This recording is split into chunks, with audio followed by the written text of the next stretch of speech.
My next guest is the Director of Agriculture at the Nebraska State Fair. Vaughn, thanks for making time to be here today. Thank you. I'm glad to be here. Awesome. I'm Zach Miller with my co-host Vance Kole. Thanks for joining us, Vaughn. You bet. And we're touching base with Vaughn Sievers today. Vaughn, are you originally from the Randolph area? I spent most of my life there growing up. Yes. Good. Yep. Were most of your early years spent at country school, or did you go to Randolph Public? I actually have an interesting history as far as growing up. I can get into that. I'd love to hear that. Yeah. Sure. Yeah. So I was actually born in Wayne, Nebraska. Where I grew up is actually where my mom grew up. So we ended up moving to Randolph. So I was born in Wayne, and after Wayne, I'm going to jump around a little That's bit fine. here. That's so, fine.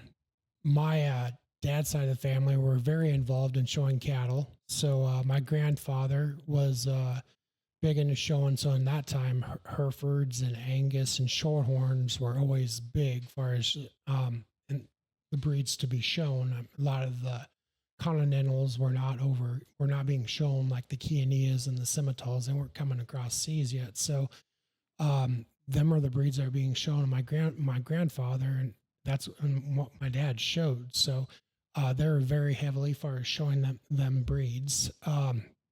So my dad grew up showing. My grandmother passed away at a young age, and my dad was the only boy in that family, so he had to step up and start doing quite a bit as far as that side of the family. He took care of a lot of the show cattle. He had 3 other sisters. He was a twin. They had a lot of success as far as showing too. Growing up, I know they had champion Hereford at the Nebraska State Fair one year, which is pretty cool. Yeah. Looking back.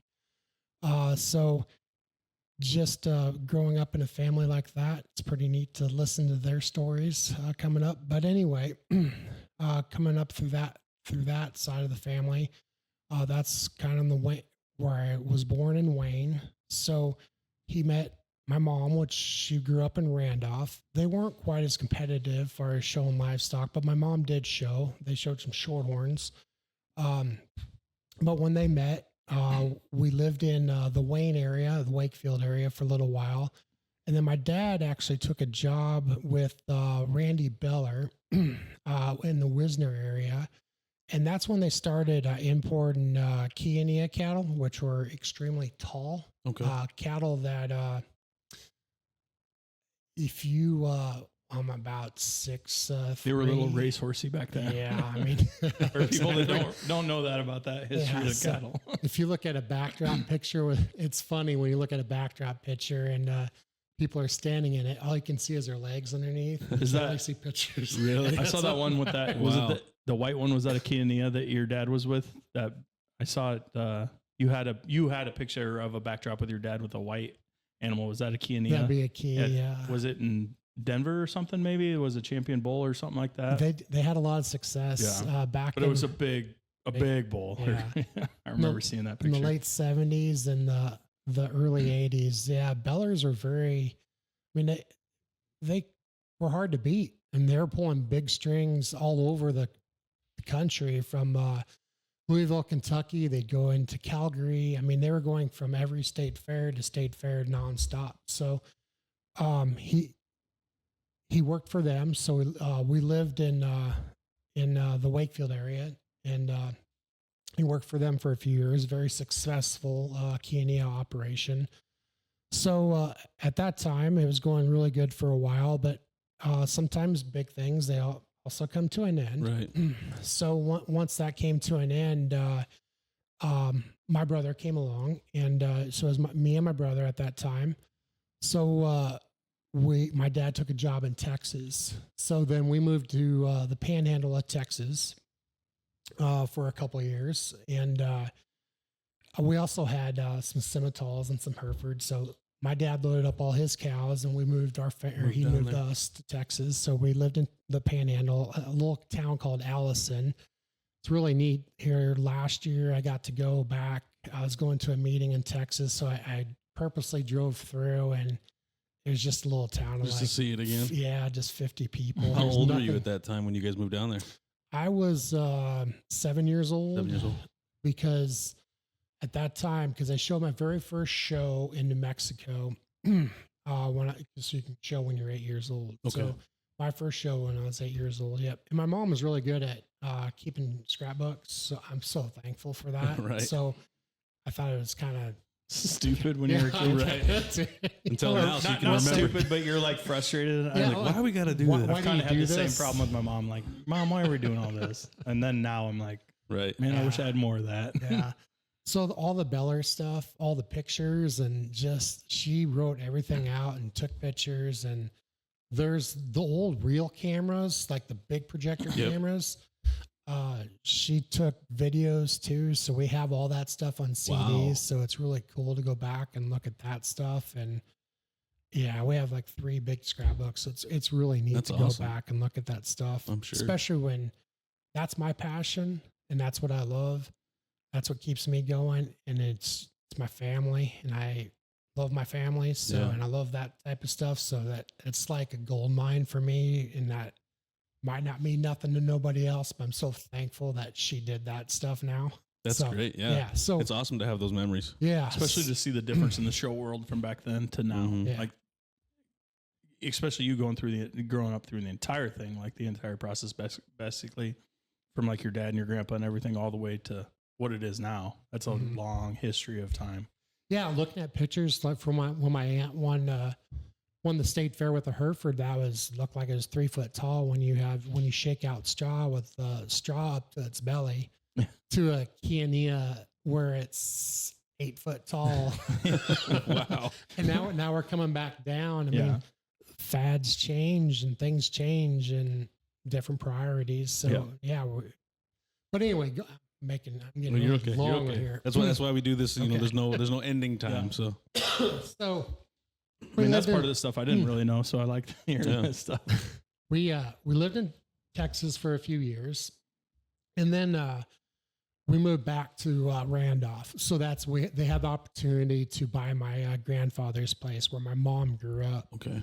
So we moved back to Randolph, and that's where my sister. Well, take that back. We moved back to Stan. We lived in Stan for a little bit. Then we moved to Randolph.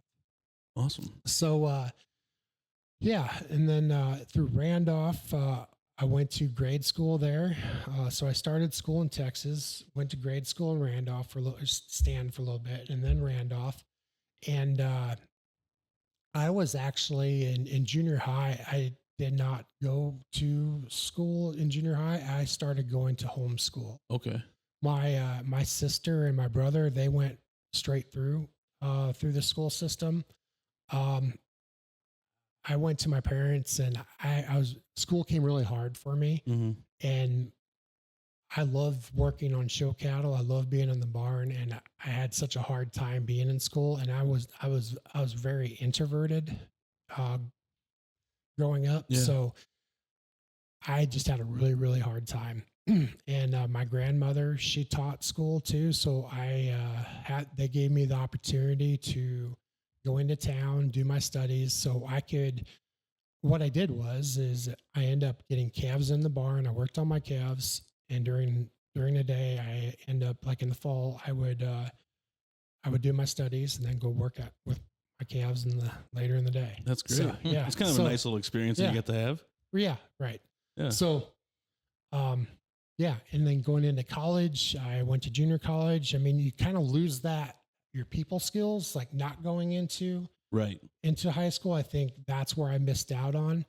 The social education of it. That's right. Yeah. I do think that's a big deal. And I found that out later. But also 15 years of my life have been in sales. Yeah. That's why I was going to get to that at some point. Yeah. So it's kind of crazy. You went from, not being socially to going into sales. Yeah. Yeah. So Some people just aren't comfortable starting that social education early, though. Too. I mean, you can start that at any point. Like anybody can start a social education, basically. Just some people take a little longer to get to that point. Yeah. Before we get to the college, were you involved in 4-H through the homeschooling? Was that an opportunity you were able to do? absolutely. Okay, Yes. good, Yeah. good. 4-H is ever since I was 8 years old. I can get into it. Yes. How important is 4-H to the youth in our area?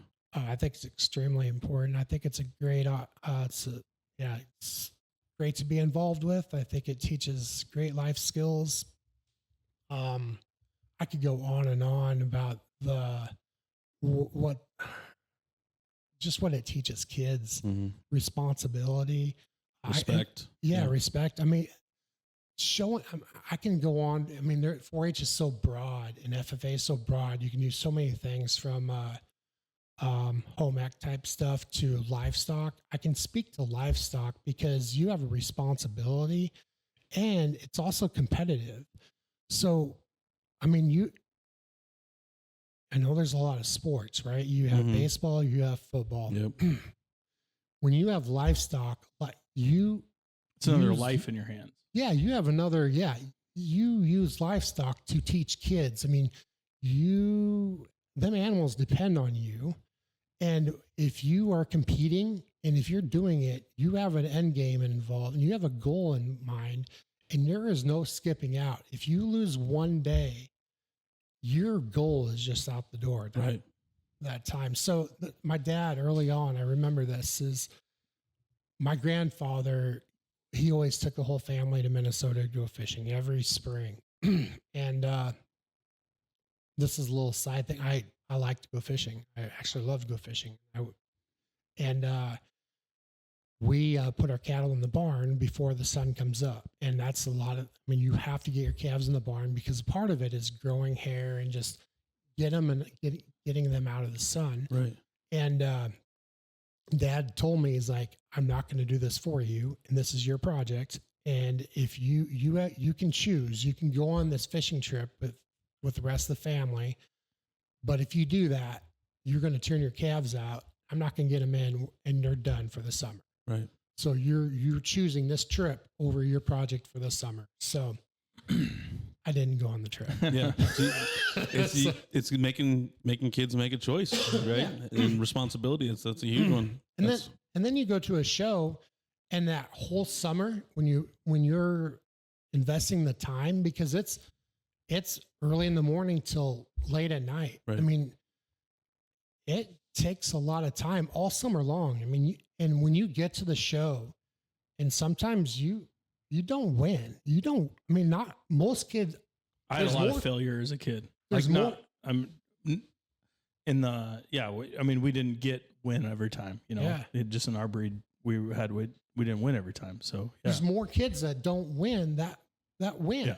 So, I mean, it's frustrating. So you build character by not winning, but it also, it kind of builds you up. Yep, you learn to work harder. Yep.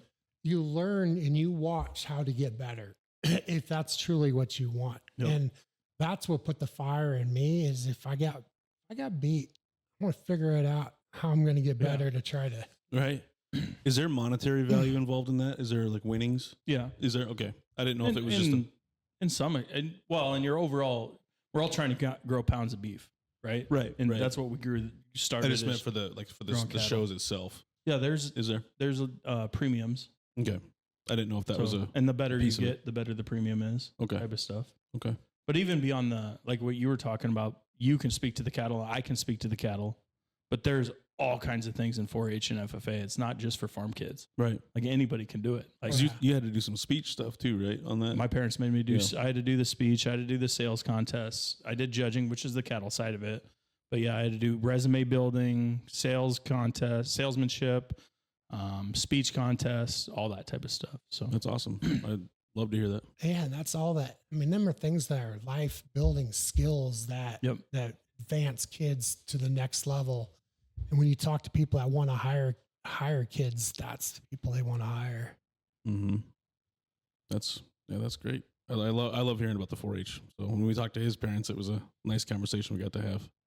So back to college. Yep. How did college go? Yeah. So I wanted to take the easy route, and just when I did, right at first, I went to Northeast Community College right away, and I wanted to get my 2-year degree, and I was on the judging team and just get my associates. So I did that. And after I got my associates, I Christensen Family Farms from Sleepy Eye, Minnesota. They came down and they were looking for people to work, and the pay that they threw out, I thought was pretty good pay. So I'm like, okay, I'm going to try this out. So I'm going to work in a hog confinement, just because I knew that they quit working like at 2 or 3 in the afternoon. I can work on my cattle after I'm done. Right. What I didn't know is, well, I didn't figure this out later on, is, I mean, you get up at 4 o'clock in the morning. Right. And you're done early in the afternoon. I still tried to work on cattle, but I did that for about 2 years, and working inside of a hog barn, I did not love it. Yeah. And I figured it out real quick that I could handle going back to a 4-year college. Yeah. I'm sure that changed your mind real fast. Yeah. So that was my driver. So I went back to Northeast Community College to get my gen eds, and then I went to UNL. Okay. What was So your you major? did six years? To get my bachelor's. What was your major at UNL then? I've done 6 years and haven't got a bachelor's. Yeah, I did 4 and don't have a bachelor's either. So Diversified ag. diversified ag. What made you kind of decide on that path? Well, mostly the classes. Yeah.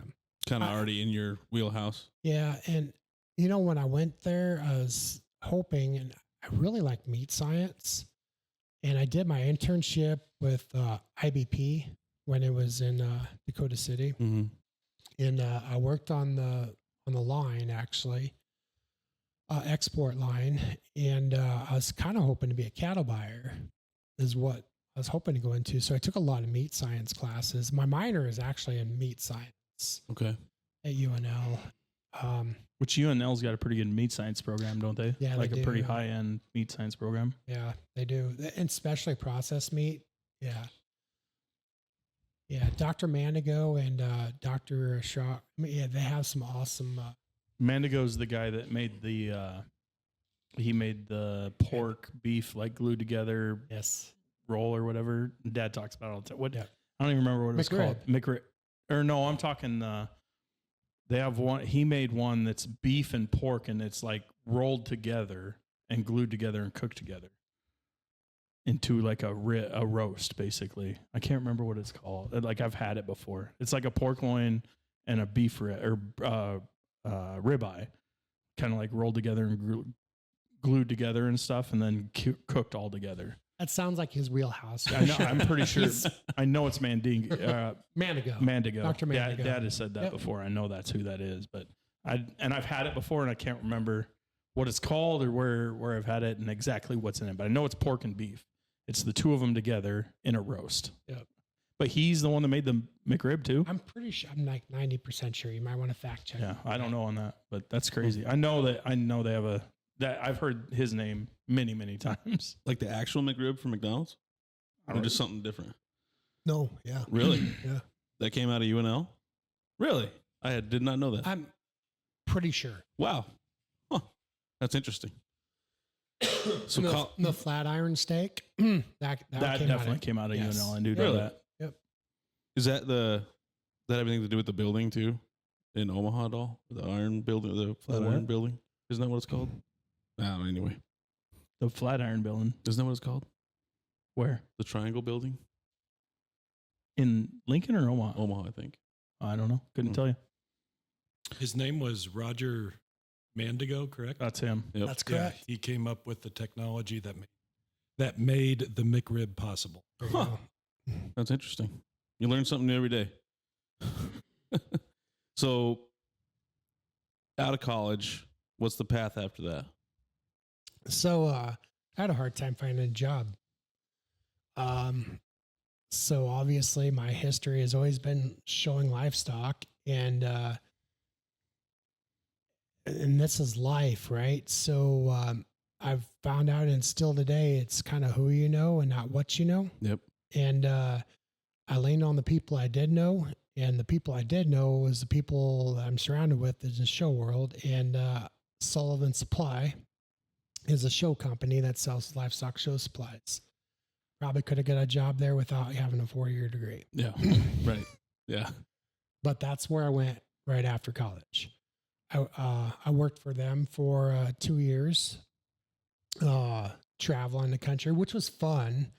So you're traveling all throughout the U.S. Yeah, going to state fairs, pulling a truck and trailer, just selling out of a trailer, just in sales. Yeah. Yep. Was it difficult being on the sales side instead of the show side? It was easy sales because everyone wants to buy it. I mean, it's a captured market. It is. Really. Really. It's a very captured market. You're really not selling. You're just pulling a trailer and you're accepting. You're just. But the one thing I'll say, growing up through the world is, in like when you were in it, and even in the previous, like for a long period of time, it was, you were kind of an expert in what you had. And sometimes that's not the way anymore. Now some of these younger generations, it is just, they just give you what they have. Whereas like, it seemed like earlier you guys were a little more into like, we're going to help you out and give you the right stuff. And we're not going to just try to give you just the new fad or whatever. We're going to give you what's going to work on your animal, what animals you have, what you need, all this other crap. That's true. Yeah. So, and I've seen a little bit of that go away, but like we've been surrounded with people like you, people that have been through it, and like it's helped us, getting back into the show world on our farm, our family, obviously, and you've helped us a few times. And the new products that are coming, like, well, you don't need that. You need this. This is the new stuff. And me just like, man, we have no idea. This is crazy. And I don't know all the new stuff either. I know some of the old stuff and I know the old stuff that works. So. Exactly. And then when the old stuff works, go with it though. Is it just them trying to like reinvent the wheel type of thing? No, the technology's gotten way better. It's gotten immensely. It's not like the tried and true thing. So I've raised red cattle my entire life. That's what our family's always done. Red cattle. The initial paints were black. Red wasn't. They had like one color of red my entire lifetime. So filling and painting, it didn't work. Now there's, what is there, 6 shades of red now? 6 or 7 shades of red. And these guys, they'll go like, well, get this color, and we'll blend it in. Like, man, that'll match up pretty good. Interesting. Okay. All right. So there was a little more to it than just showing up with your stuff. Yeah, you had to know what the product is for sure. But it wasn't tough. It was actually kind of fun. Yeah. I mean, you're young and you still get to be in the world and get paid for it. Yeah. And a lot of them people I consider family too. So I got to be around people I know and I call family. So and have it be your job. Yeah, right. So that's pretty cool. That is awesome. So you're there for 2 years. That's correct. And then where was the transition from there? So so I did not want to live out of a hotel anymore, and I wanted to get more grounded and actually have more of a career oriented job. So I end up taking a position with Country Partners in Albion, Nebraska, as a LPS, a livestock production specialist, training as far as selling livestock feed. So I was being trained through the Purina system in a whole new territory. So that was challenging. Sometimes when they hire salespeople, it's usually an established area, but they put me in an area where it was not established. So you had no customer base. Yeah. So no customer base. I was green, young, a kid. Here's your territory. Now go get it. Figure it out. Sink or swim, boys. Yeah. There's a few nights I went home and my head was just pounding. Like, what did I get myself into? And some of them feedlots, and you could tell when you're there, they just had fun with me because they just wanted to just have, they could do it. It's like, oh, we got a rookie. Let's go. Right. Let's do it. The it. questions they ask you, it's just like, I left the place and it's just, it's your job. You got to do it. Right. Yeah. And I remember some in places I so badly wanted to, you got to learn to pull in the lane every time. You so badly just want to drive past. Right. And Just like, I don't want to go back to this place. Like, I know how this is already going to go. Right. Like, why am I going by? back? I went there, right? I drove by. Yeah. No, I went there. Nobody was home. Yeah. I'm pretty sure it's a feedlot. Somebody's home. Yeah. Nah, this was the one time everybody was gone. I don't know what it was. It was a freak accident. There's I remember it was freezing cold. And I just wore regular shoes and I was not wearing coveralls. And this guy, he knew it too. And he must got done with chores and didn't have nothing else to do. And he made sure I stood out there freezing, and I must He didn't take you in the office or the shop or nothing. he Just made like, sure we're I going to stand right in the yard. Yes, I stood out there just shaking. And he made sure I stood out there shaking. Oh, I was so frozen. I still remember it till this day. Oh my goodness. I That's could tell you terrible. stories. And some people you pull up there and you could, they're there and they're like peeking around like a bin or waiting for you to leave. Just stuff that I would do. So Right. yeah, like when I grew up on a farm and like Yeah, sales there's people pulling, you don't want to talk to them half Yeah, the time. so It's you like, go no, I hide. don't want to. Yeah. and wait Nope, for not them. here. Yeah, wait for them to leave. That's one thing I told myself when we were growing up, when I was growing up, that I'm never going to be a salesperson. Yeah. And there you were. And there you were. I did it for 15 plus years. Yeah. Well, that's all right. Any other stories? Any bad ones? Anybody pull up with a shotgun or? No, the only other scary one was a dog. Yeah. Yeah. That's always my worry when I pull up to any rural area. I see the dogs coming up to the pickup and I'm like, oh, do I get out? Do I not get out? Yeah. This one dog, I was about 15 foot out and he meant business. Hair was standing up down his back and he came up right next to me and growling, and he had his teeth, and I knew if I ran, I was done. So in them cases, I just made sure my hands were in my pocket so he couldn't get a hold of my hands. And I just slowly walked back to the truck with him growling, with him walking right beside me all the way to the truck. And I just pulled my hand out real slowly to get to the door, and in the truck I went. And then peeled right on out of there. And when I got out of there, my heart was pounding. That'd be scary for sure. It's when you know livestock. That's when it's smart just to know animals. Right. You can tell people that don't know animals, they're at a disadvantage, because we've grown up when we know when a cow's mad, we know when a horse is mad, and it kind of, every single animal's the same way. Like you can still tell like when they're jittery or when they're on edge, and you can kind of just pay attention to that type of stuff. Yeah. Well, this one's pretty safe. So that job didn't entail going to any shows. You were just going, basically just trying to set up a territory. Yeah. Selling commercial feed. Yep. Okay. I learned a lot. I mean, I learned a lot just as far as pulling on places and talking to people, right? Mhm. So that took a lot right there. And questions being asked and trying to just figure out how to meet goals and expectations. And it's tough. Sales is not a fun. I've been in it my whole life, and it's not fun. Sometimes it can be fun. Right. Yeah. There's sales is extreme highs. Yeah. It's both ways. Yeah. Extreme Highs highs and and lows really and- lows. Yeah, for sure. So obviously you went from a captured market, an easy market, or something that you completely knew. Mm-hmm. And then you went to this, like, what was that transition? How did you think about that? Like, how was it? What was going through your mind? Like, I went from a world that I completely knew, another one that I know mostly, but like, because you didn't do nutrition in school, or did you? Did you talk about it? You just kind of learned that.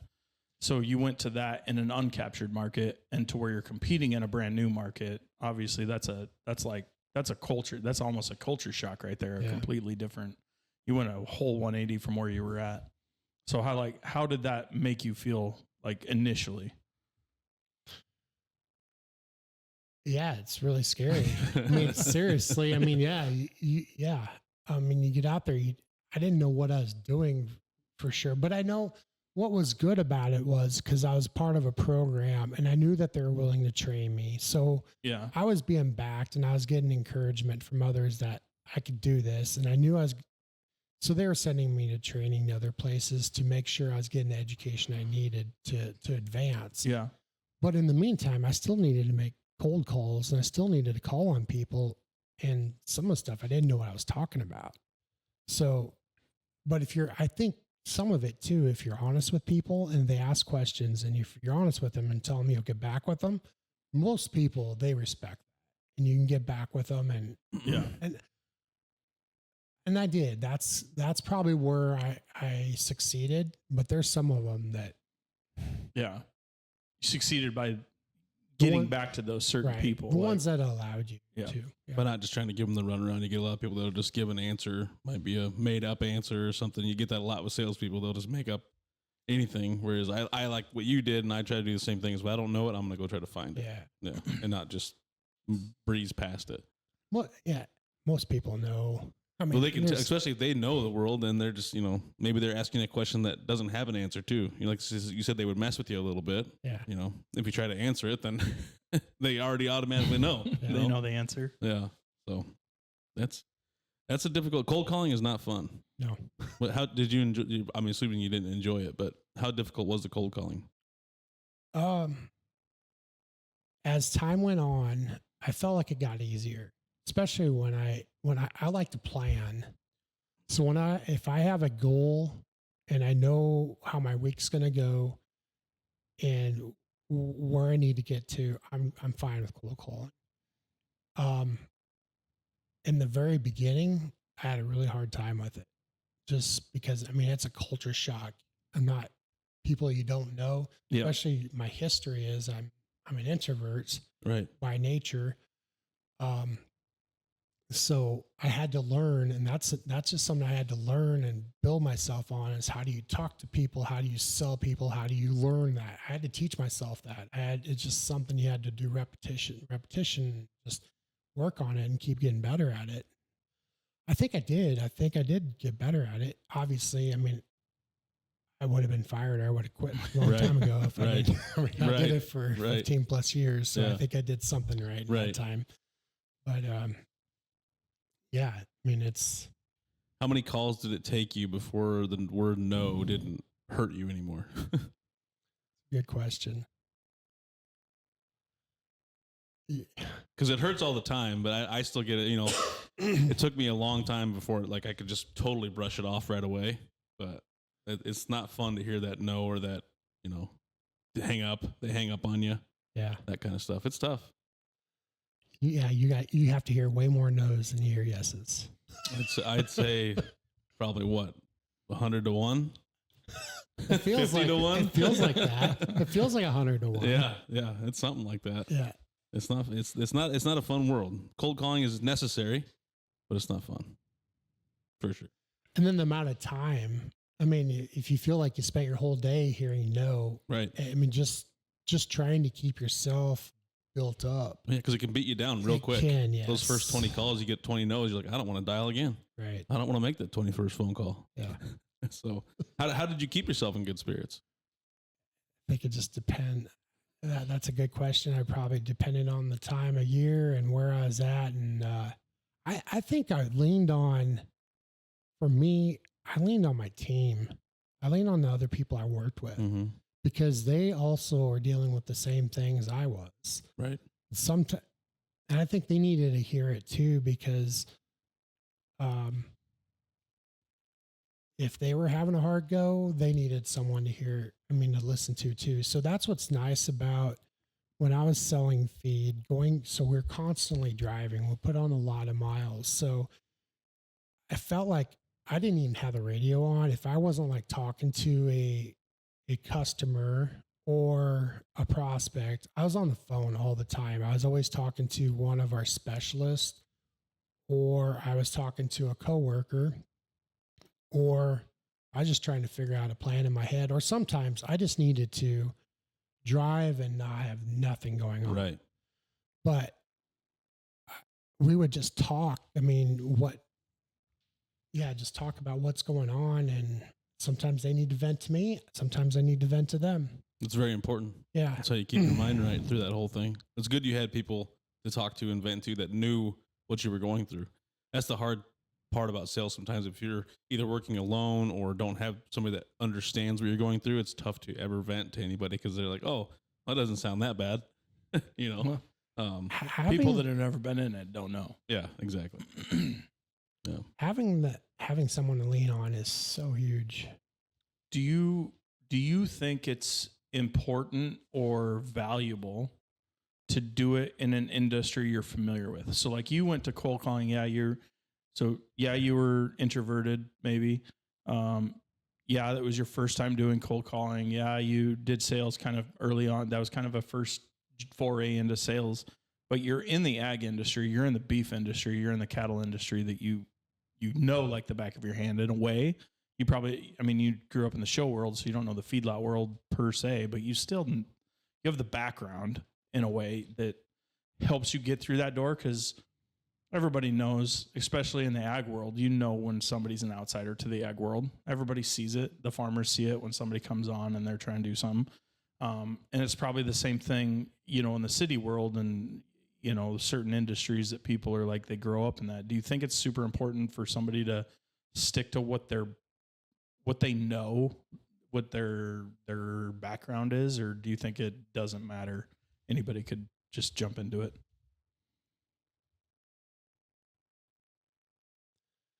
It's a good question. Did it help you? Do you think it helped you knowing that you know this industry? I do think it helped me. Yeah, for sure. I think so.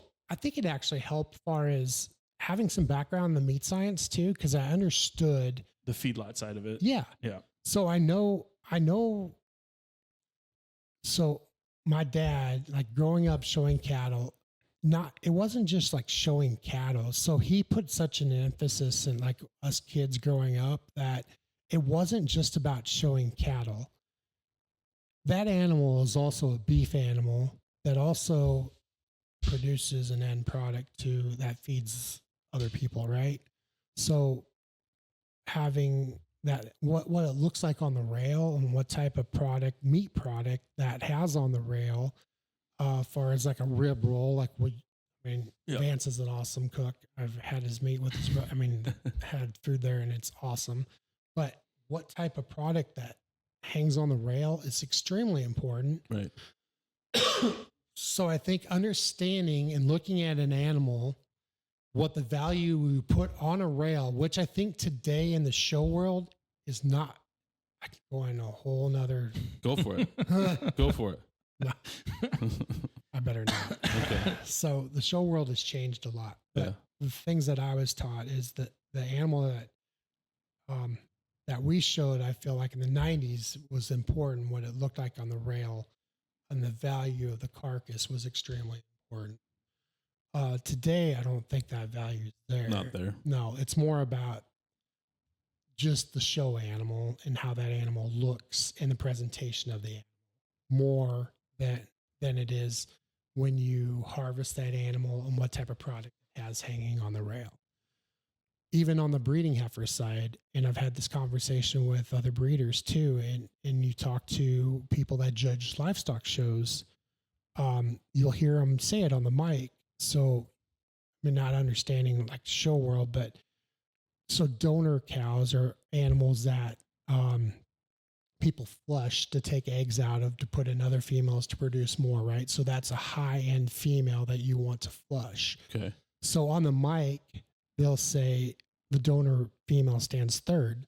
That should not be correct. The donor female should be number one. And typically the donor female is usually a little bit stouter. She should be the best female. It don't make sense what some of these people are doing in the showing, in my opinion.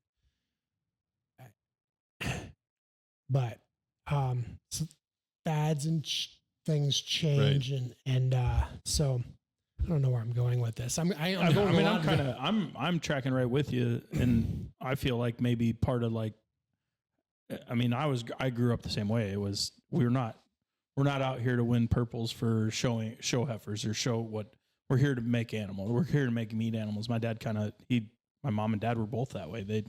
And I feel like maybe that came because I know Dad was close, knew your dad pretty well, and maybe that came from your dad. I don't know, thinking the same thing.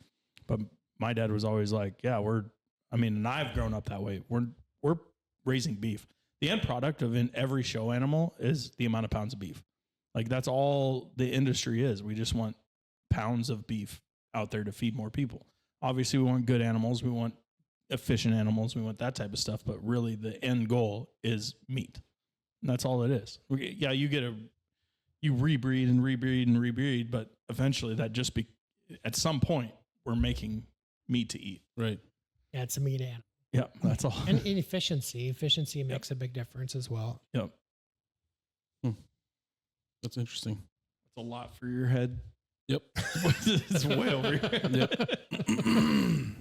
So you got to ask questions on stuff that you don't. Well, I'm just trying to follow along. I'm asking. I just don't want to keep moving on if there's more there to speak on. That's all. We skipped over a few things. So we'll have to go back to some of what goes in, unless you want to do it right now before we move on to. Sure. Well, we can do this. So when did Sievers show cattle get its start? Was that before you, or was it something you were involved in? Yeah, so I think that's something that has always been there. I mean, since we moved from, since Dad left Bellers and Yep. Okay. moved. Yep. What goes into raising so many great show cattle? You walk us through, and you kind of walked us through a little bit of it, but what's really behind the scenes of, because you've had so many winners, right? Yeah, I mean, I think our family has been very fortunate, especially more through the 90s. Right. And my nieces and nephews are showing right now. And they probably haven't sold as many champions here like in the last 10 to 15 years as there was in the 90s. But we've had a lot of success when we were showing in the 90s for sure. And my brother right now, I mean, they're showing a couple of steers that are really competitive. And things have really changed since the 90s, and right now it takes a lot of money and time to get things done. So let's go back to the 90s. What did you have to do? Like me as somebody that doesn't know anything about it. Yeah. Getting ready for a show. What goes into getting that cow ready? Right. So we touched a little bit on it earlier is getting them out of the sun and that kind of stuff. Yeah. So, I mean, I kind of all starts like in the fall before. I mean, so you kind of pick out your animals October. We started showing like in November because Northeast Community College always had a show like about Thanksgiving time.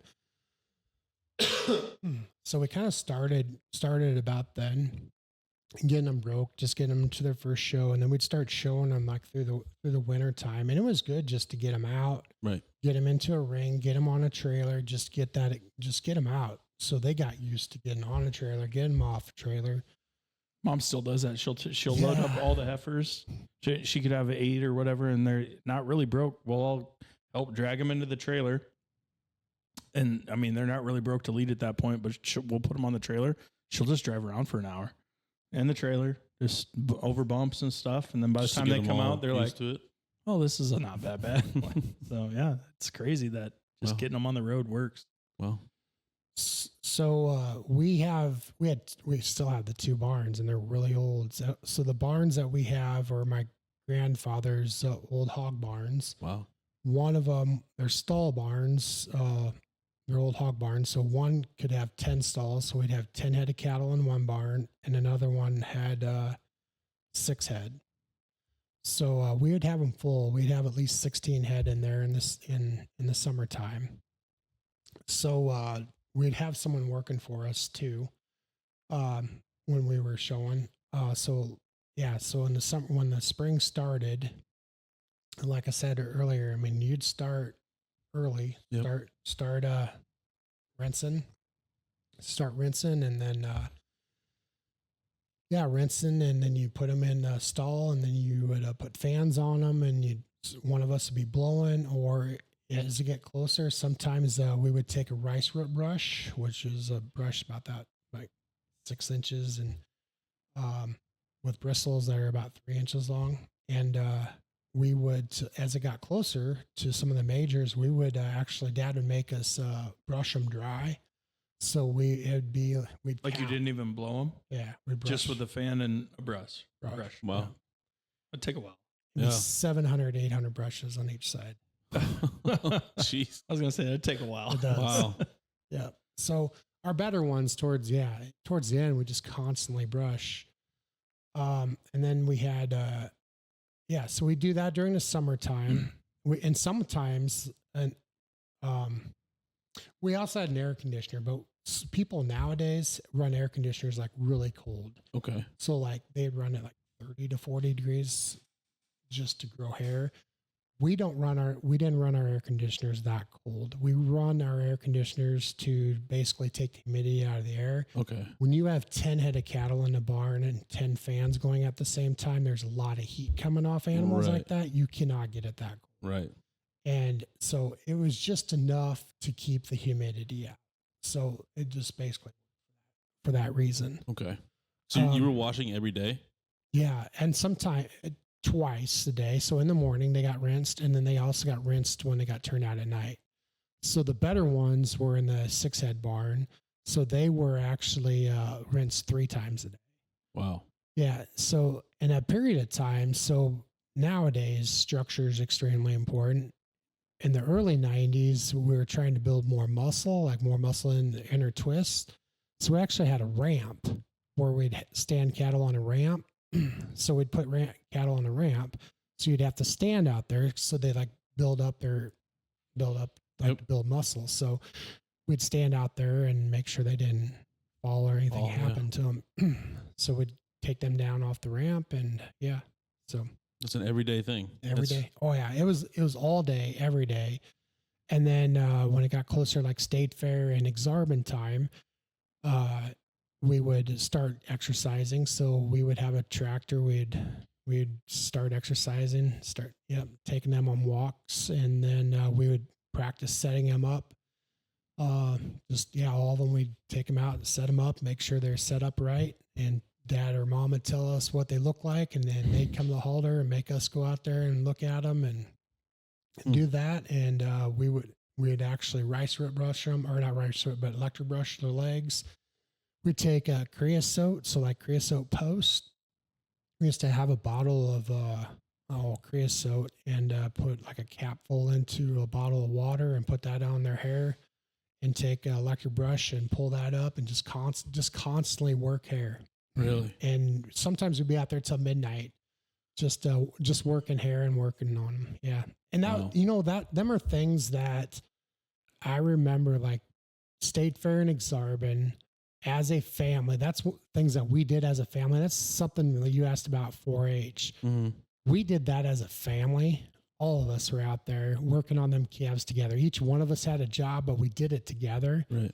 And then those memories you never forget. Right. I know all of us did it, and those things you never take away. Right. And the successes we had, we're fortunate to have successes. So, we all know we did it as a family. So even though if I won or my sister or my brother, I think we all know deep down Did it together. we did it together. Yeah. That's awesome. I still can't believe you washing 3 times a day. And that's through the whole spring? Yeah, Up into, spring and summer. Wow. That's a lot of Yeah, they got more baths than most humans. That's what I was going to say. They had a better life than Yeah. You beat me to it. I was going to say real show cattle. Yeah. They do. They get pampered. I mean, they become your pet. They become your Right. Especially when you're a kid. I mean, I remember all the time being in the barn, either in the barn at the house or barn at the county fair or the state fair or wherever, and you're just laying with your calf sleeping like you would. Wow. You could be 1,000-pound calf, and it's going to lay there. You could be I mean, we've all been through barns at the state fair or wherever, and you see a little 6-year-old kid, tiny little kid, just leaned up against this 1,000-pound steer. That steer wouldn't move an inch once that kid's sleeping. Like they just wouldn't. Like they know. I mean, we put stuff in their hair too. I mean, like would shampoo them once a week. You would make sure there's conditioner in their hair. Just was there any shaving involved, or were you trying to get them? We try to get quite as much hair as we can, but we clip them. I mean, to just make sure before we showed. Gotcha. Yeah, that's a lot of work. It is. Goes into that. It is. I didn't realize. I definitely didn't realize the washing that many times a day. That's that's time intensive for sure. Definitely worth it though, from what I'm hearing. Yeah, it was. I mean, it's a lifestyle, and it's no different than playing sports. I mean, if that's something you are passionate about and you love it, and that's really what you want to do, that's what you do. It's practice. Yeah, you just do it. And that's what our family did, and that's what we did together, and thankful that we got to do it. Definitely. And from what I've heard, Sievers show cattle has been pretty influential in the space. Can you tell me anything you guys did differently that made you so successful? Was it the time input? Was it that you guys did it as a family? Were you guys doing things differently than other people? Were you guys setting trends? I don't know if we're trendsetters. It's hard for me to talk about this because I want to say I think Vance would say I feel like we're pretty humble, our family. So, Dad has always said that it's pretty neat that, some of the stuff or everything that we've shown, we've raised, we've done it all. I mean, from raising it to working on them to showing them. Not too many people say that they can do that. A lot of them, they have to buy them. They have to find a fitter. So they go buy them and they don't do all the work. Right. They don't do it from the very beginning to the end. That's probably something that he likes to hang his hat on, that we've raised them and can feed them. I mean, he has a lot of people he's leaned on. So that whole network of when he was working for Bellers and traveling the country, and he has a lot of people that he leaned on. I mean, when he lived in Texas, I know he talked to a lot of people in Texas too. Still does. Just tips and tricks and different little things that they're doing that you might be able to implement type of thing. Yep. So that, I mean, and there's so many new things nowadays that, probably hard to keep up with. It would be. Yeah. I mean, it's obviously it's advanced quite a bit. So yeah, I know my brother's doing a good job. That's awesome. Yep. I mean, with you being in the livestock show world most of your life, how important is it for you to pass on your knowledge to the next generation? I mean, I try my best. So in my role right now, so being ag director, I think just the ethics and the morals and doing things right and having that background of what I've been through and gone through, I think is important, of where I've been and making sure that others have that same experience. That's awesome. And I'll speak to that just a little bit on like him giving his expertise a little bit, just from like my brother Justin and I and my dad and my mom and my brother JT. We've been going to Denver, just started going to Denver recently and getting back into the show world. I mean, we went 10 years without showing an animal. And Justin and I for sure have leaned on Vaughn extremely a lot. And like, what should we do here? What do we need to do? What do we need to buy? How do we do this? I call him when I'm in Denver, even if he's in Grand Island or he's still in Nebraska. Now, what do I do here? How do I do this? What do I need to do? It's this temperature. Do you think we should do this? Should we do that? So I lean on him. Literally last year, I was calling him in the minute you were still in Grand Island. I was like, hey, what should we do here? I need a little help. That's real nice of you. School advice. Yeah. That's real nice taught of me, clipping stuff, and I've hated I can't keep steady, and I mean, he'll sit and there's times he'll be in the stall and just clip for hours. I'm like, fine. At this point, quit. Yeah. You're taking slivers off. Right. But no, it's a passion. Clearly, I've watched him in his element, and it's a passion. I do enjoy. So that's why I told your dad too. So going to Denver and when you have animals that have hair, when you go out there and the altitude, the hair just pops. Okay. And then the also low humidity and it's you can't explain it. And then it gets warm. So I mean, we had that warm day. It was beautiful that day. It'll get 60 degrees in the middle of the day in January. Yeah. So we had a period in there that day. It was cold the rest of the time. Yeah. But we had a period in there where it was really nice. Yeah. So it's like, heck yes. I love Denver when it's that, and I still like clipping too, when you can, I don't know. There's just something about, I still like doing that. I don't like doing it a lot nowadays, and there's kids out there can do a way better job, but it's definitely an art. It is. And clipping is an art. Is it like a meditation for you where you can just kind of like your you can bonsai tree or whatever you want to call it? You can get in a different world. Your head can go to another space. Yes. Yeah. I do believe that. That's awesome. Cole, do you have a question? Yeah. What is the average lifespan of a show cattle the same as any, say, feedlot? Feedlots are the lowest lifespan in general. What's, say, the average lifespan of your average cow in a feedlot versus a show cattle? So like a show steer versus a feedlot steer? Sure. I think you're talking. I don't know. You're talking a lot of difference there. Like I think he's trying to get to like just the difference. Like, for him and I both, we don't know a whole lot about lifespans in feedlots. So I mean, I get his question. Okay, so speak to a feedlot lifespan quick. Yeah. So, feedlot lifespan. So, you're going to have it close to 15 months roughly. Yeah.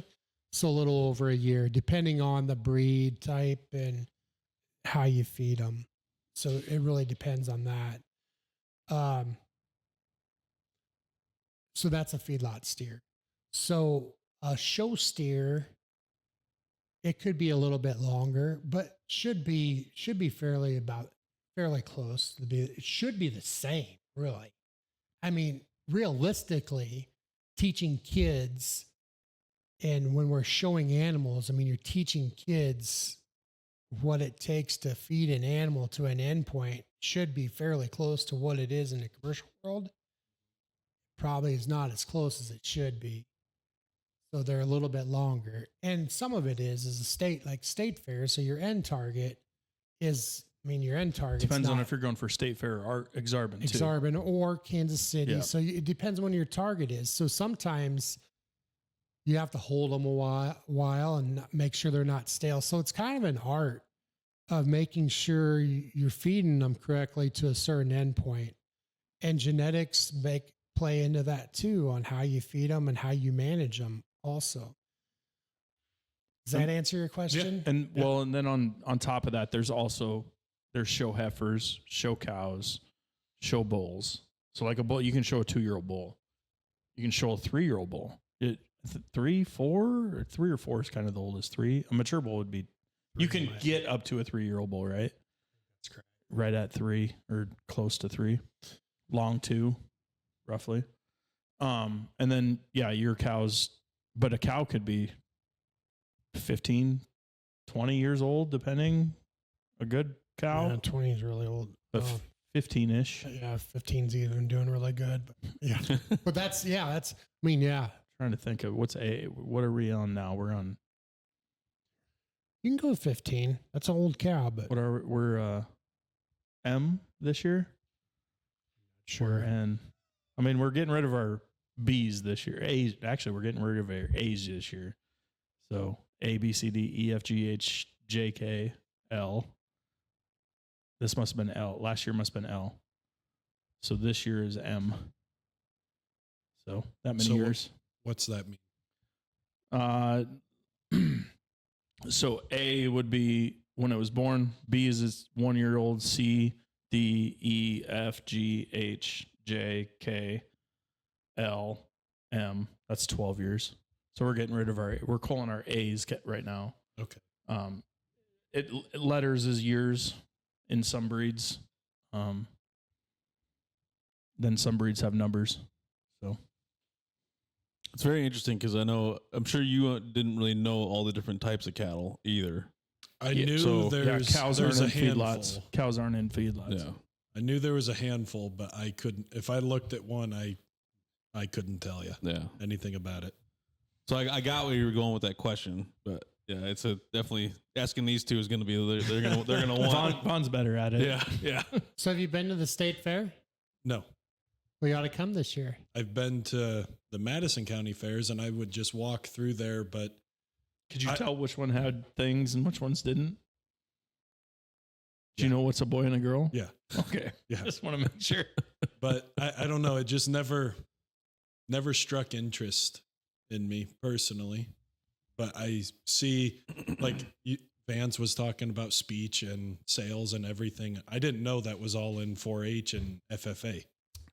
I thought it was just showing animals, and I knew that took a lot of responsibility, but everything else in there, I wish I could have done as a kid, but too busy in sports. Okay, we'll move on a little bit. What you've done some judging too, right? That's correct. What goes into the judging process, and what are the livestock judged on? Yeah. So when I was working for ADM, actually when I was selling feed, I took on quite a few judging jobs, mostly judging county fairs. Was that so you could kind of stay in the world a little bit? Oh, or stay around it? Yeah, kind of just more of the show, kind of the fun side of things. Right. I mean, I'm selling, which is my job. Right. I didn't really, it's a job, right? Right. So this is where I could have a little bit of fun. Yeah. Right. So, almost every single weekend I was judging a county fair. Oh, wow. Yeah. So we didn't talk about, but after Country Partners, I went to work for Archer Daniels Midland ADM. Okay. So I was in sales there for about 15 years. So, the networks and the people I worked with there is I built a really good network and worked with team members that were really good as far as smaller species with swine and sheep and goats. So I felt really good. I started watching and getting more involved with them other species too. And I judged them in college, but I started paying attention to it and talking to these guys and I started taking on jobs as far as judging them species as well. As far as meat species, I felt very confident as far as judging cattle. That's always been my roots, my background's what I've done. Right. But when you look at lambs and hogs and goats and just working with them guys and going to some of these other shows and working booths at other large events too, I felt pretty confident that I could do this. And I did. And after I'd done a few, people started asking me to come back and start doing other jackpot shows. And then, so I kind of built up my confidence level too, especially when people started asking me to do more. So I didn't feel like I was really screwing things up too bad. Right. So right. I started doing more of that. And then, then I started getting asked to do some dairy stuff I should have said no to because I absolutely know nothing on that side. But as far as the judging side of things, I'm sorry. What's your question was? I feel like I'm going down. No, your guy just asked what goes into the judging process and what are the livestock judged on? Like what are you, when you're doing one of the, whatever animal you want to pick, what are we looking at? So everyone, there's different, so judging is based on one person's opinion on that given day. So I always say that when I'm done judging, I feel like it's just one person's opinion. And like I said earlier, you're not going to make it. Not everyone's going to be happy. Sometimes the person that wins is not going to be happy. They might have an animal that stood third in class that day that they felt like was better than the animal that wins. Right. So that has happened. So there's no criteria. You're just kind of, it's up to the judges. So it's really, it's just your opinion on what you believe. Okay. So the things there's a standardized criteria for the industry, really. Okay. Yeah. So the things that fit for me is, and some things that Vance and I talked about earlier, as far as market animals, is I still put, so priorities are, I still like animals that have some meat. I like some eye appeal because you're in a show ring. They still need to have a look. They need to have some balance. I still like animals that have a good. They still need to be structurally correct, but I probably put more value on muscle and more value there than probably other judges do nowadays. Just because that's what I was taught. And I feel like it's still valuable to the industry. And I still think it's important because they are meat animals. Right. So does that also mean the person put more work into with the animal from what you said earlier? The people putting the work into it, that's more just presentation as far as getting them ready. So, you can make it look more muscular or it's a genetic thing too. Gotcha. You can breed them. So you're starting before you even make the breeding to make the calf. Okay. So there's things you can look for. So when you're getting them ready for a show, like if a kid's getting them ready, so you can put more hair on an animal. That's why you grow a lot of hair. So you can sculpt it and make them look like they appear like they have more. Right. So on how they look. so you can make them look like they have more. But as a judge, there's certain things you can look for that you can sculpt and do everything you want for clipping. But if you know animals, you can still see through that sculpting. Just things as far as base width, like inner muscle. I mean, what it looks like as they walk away from you, shape over their top, just seeing how that muscle pops when you get behind them and from the side, how they handle themselves walking from the side. I mean, just things that you kind of learn growing up and talking to others, and you just kind of learn it over time. So I guess I feel like I have a pattern that I like. And I think most people that know me know that's my type and my kind. I'm probably going to say I like more of a 90s type animal that is powered up and has a pretty cool look. And I'll give up a little bit of structure. Because that's just the animal I like, especially at the end point. Right. Nowadays, I will say the show ring is 100. Their priority is all structure and giving up meat and power, which that's fine. I mean, that's just where it's at. Where everyone has their opinions, and that's just where the show ring is. And that's their opinions, and that's where the judges want to be. So that's just not my opinion. Right. And everyone has the right to that. Right. So exactly. You probably don't still do any judging right now, right? So when I took the position as ag director in Nebraska State Fair, I chose to not judge in Nebraska. If I was ever asked outside of the state of Nebraska, I would consider judging, but not in the state of Nebraska. Okay. That's what I kind of figured. So now we can kind of go into, so you went to work you went 2021, right? That's correct. And did you start off right as the director of agriculture? Yes. Okay. Yep. As the director of agriculture, what are your responsibilities? Okay. Yeah. So when I first came on in 2021, there was a lot. My responsibility was pretty broad. So, I was responsible for competitive exhibits. So competitive exhibits also include, so that's all 4-H static. So which is all your statics type stuff, your cookies and your FFA static, your competitive exhibits. So that's your open class static type exhibits.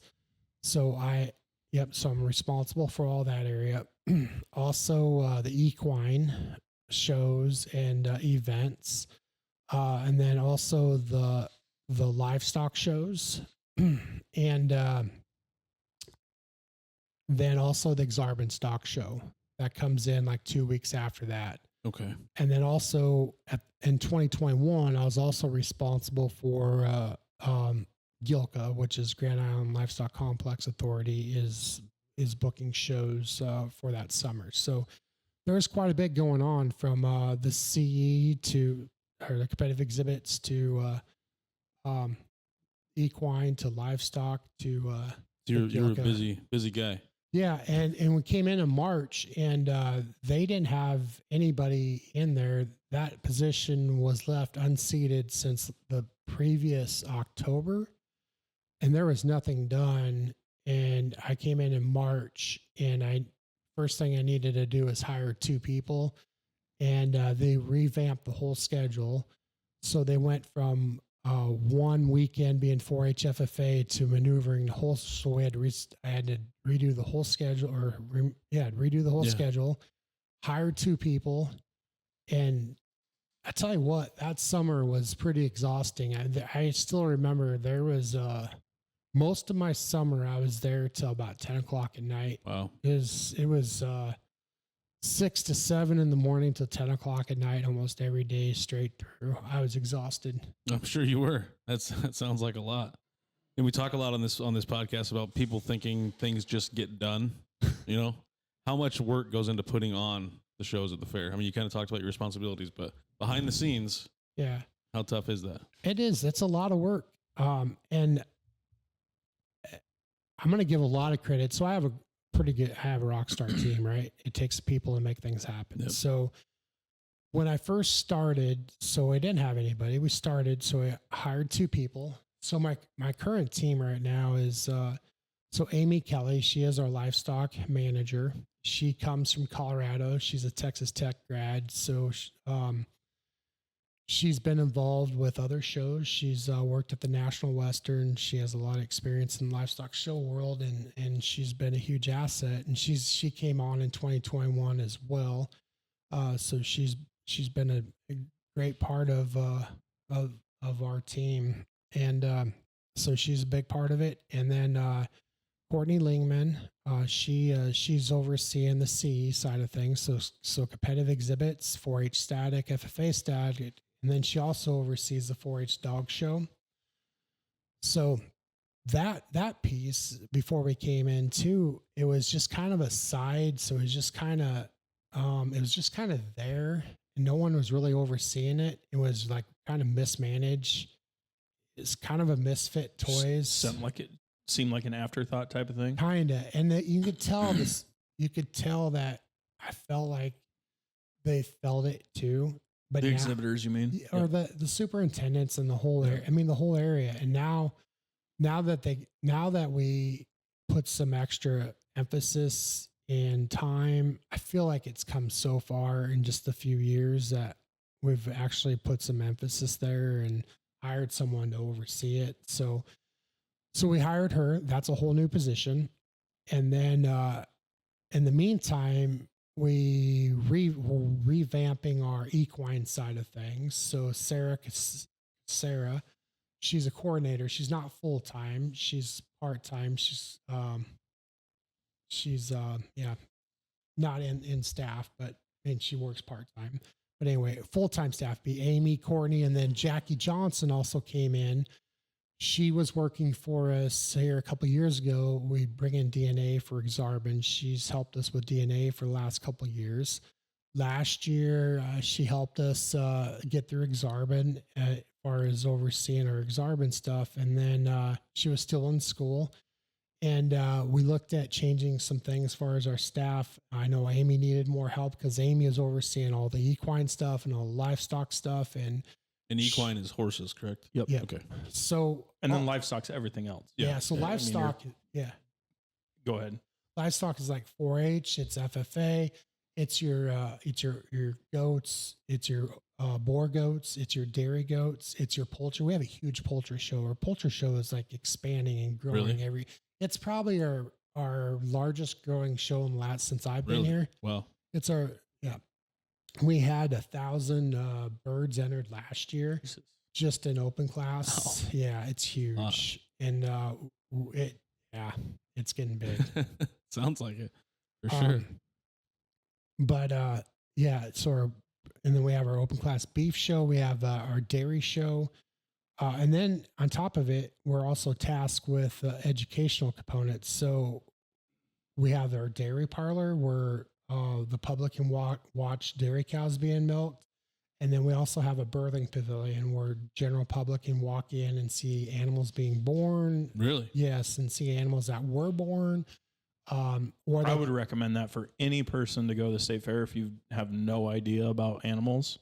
The birthing pavilion or in the milking parlor. Well, That's the type of stuff that that'll help give you an idea about what really happens. Yeah. And then you can also go to any exhibitor is going to explain everything about the barn. People like exhibitors coming and talking to them. So yeah.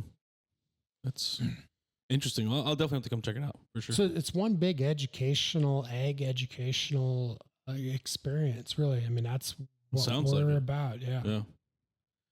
What was one of the? Go ahead. So yeah, that's our team. So it's Amy, it's Amy, Courtney, Jackie, and then Sarah's on our equine side. And it started off as just you. Yeah, in 21. And now you got 4 people. Well, 3. Yeah, now it's 4 of us right now. Yeah. Wow. So it's helped quite a bit. And and you talked about complexity. So yeah, it is a lot of work, and it just don't happen. It's we have to hire. We have a lot of superintendents. We have to. I mean, just awards, hotels, contracts. There's so much that goes into it all year round. Mm-hmm. It's a year. I was gonna say it's a year-round thing, right? Yes, it is. Yeah. Yeah. What was one of the biggest eye-opening moments for you as director? when you first got started? Ooh. Besides hiring, knowing you needed to hire people.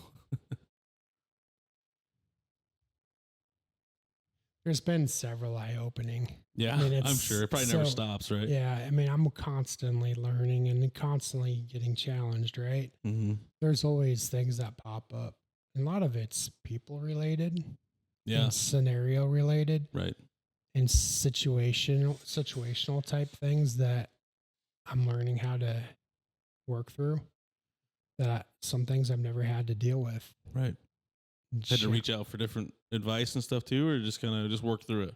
No, absolutely. Yeah.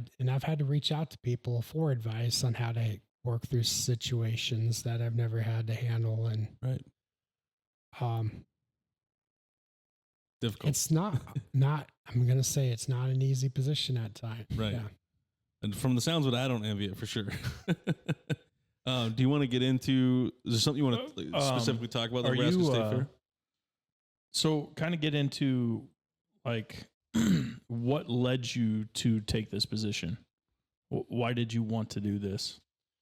Yeah. So in 2019, I mean, I've always loved the Nebraska State Fair and the Exarban Stock Show. I mean, we talked about far as growing up. Yeah. Them are two places that's where them are my goals. That's where I wanted to get to. Yeah. I mean, that's ultimately where I wanted to win or try to get to. And people I always think of looking up to is Doyle Wolverton. Yeah, so people like that. Yeah, and the people that run the shows too. Just thinking about them folks. Yep. So, yeah, so they've always meant a lot to me. Okay. I didn't know if, and then like, so what's your selling point for people to come to the Nebraska State Fair and Exarban?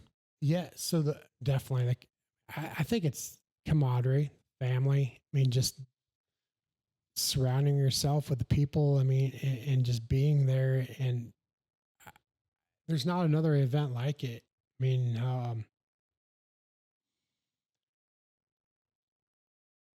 it's hard. I think the people that come to it, as far as exhibitors, is that what you're talking about? Exhibitors to come show at the Nebraska State Fair, at Exarban, at the facilities, so on and so forth, and then also spectators and stuff like that too. Yeah, there's a lot of reasons to come.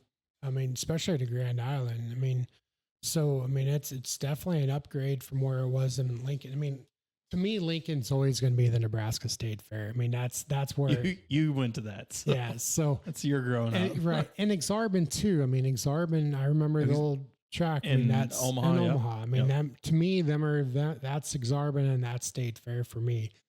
Grand Island is where these kids are going now. This is Exarban and this is State Fair. They don't know any different. This is where their memories are made, and this is their goals. This is where they're going to end up. Or this is where they're going. These facilities are bar none. I mean, way better than what it is in Lincoln or in Omaha. I mean, far as the quality, I mean, nationally, there's not another set of barns in the nation better than the barns that are in Grand Island today, for sure. I mean, you hear that all over the place. So, and that's 14 years old. Yeah, and there's been a lot of barns built since then. Wow. But just the experience. I mean, there is multiple reasons. I mean, you build relationships. I mean, kids come to compete. They meet new kids. They build the networks. I mean, it's almost like a networking for the egg industry. Yeah. Right. Yeah. And the camaraderie. I mean, just getting together. I mean, them next steps, you don't know where that's going to take you. I mean, coming to the fair, competing, getting together, don't know where that's going to advance you. And I think there's so many things that just being there and taking it in and just getting involved, I think has so many positives. And a great environment. I mean, it's a great place to be. I mean, I think it's comfortable. A lot of people really like it. I mean, we have or 5 Points Bank Arena is air conditioned. So, I mean, the places they can go where they get to exhibit are awesome. Good. Yeah. Yeah. Can you, for me anyway, can you tell me what the difference between the State Fair and Exarban is? Is there two different events? Yes. So State Fair is. Do you know what Exarban stands for? It's Nebraska backwards. You didn't know that? That's about all I know. That's correct. Yeah, that's right. That's about all I got. It's farther than most. So Exarban is it's not actually a 4-H show. It's a youth show now. Okay. It's open to 14 states. The Nebraska State Fair is only to open to Nebraska youth. Okay. I guess that answers the question what the difference is. Yeah. And that was it, because there's still a facility in Omaha called Exarban, right? I don't know if it still is. I couldn't tell you. There's an office. There's an office in Omaha, and I know things have changed a little bit as far as their direction and their focus. I'd have to go back and. Because I always thought Exarban was like a place, not a thing, not an event, right? It was an event, but it was a place. So there was a racetrack, there was a rodeo during Exarban, and that's no longer there. There was a 4-H show during Exarban. Like when we grew up, it was just a 4-H show, wasn't it?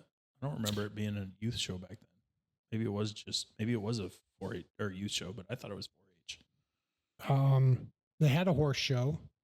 Yeah, and it was a 4-H show. That's what I meant. Like it was just it was an actual 4-H show. Yes. Because I'm pretty sure Exarban had the 4-leaf clover on the backdrop, didn't it? Yeah, if I remember for sure. When we were kids in Omaha. Yep. When it moved to Grand Island is when it became a youth show. Gotcha. Okay. Yeah. I just wanted to make sure I knew exactly what we were. Do they still do a rodeo during Exarban or not?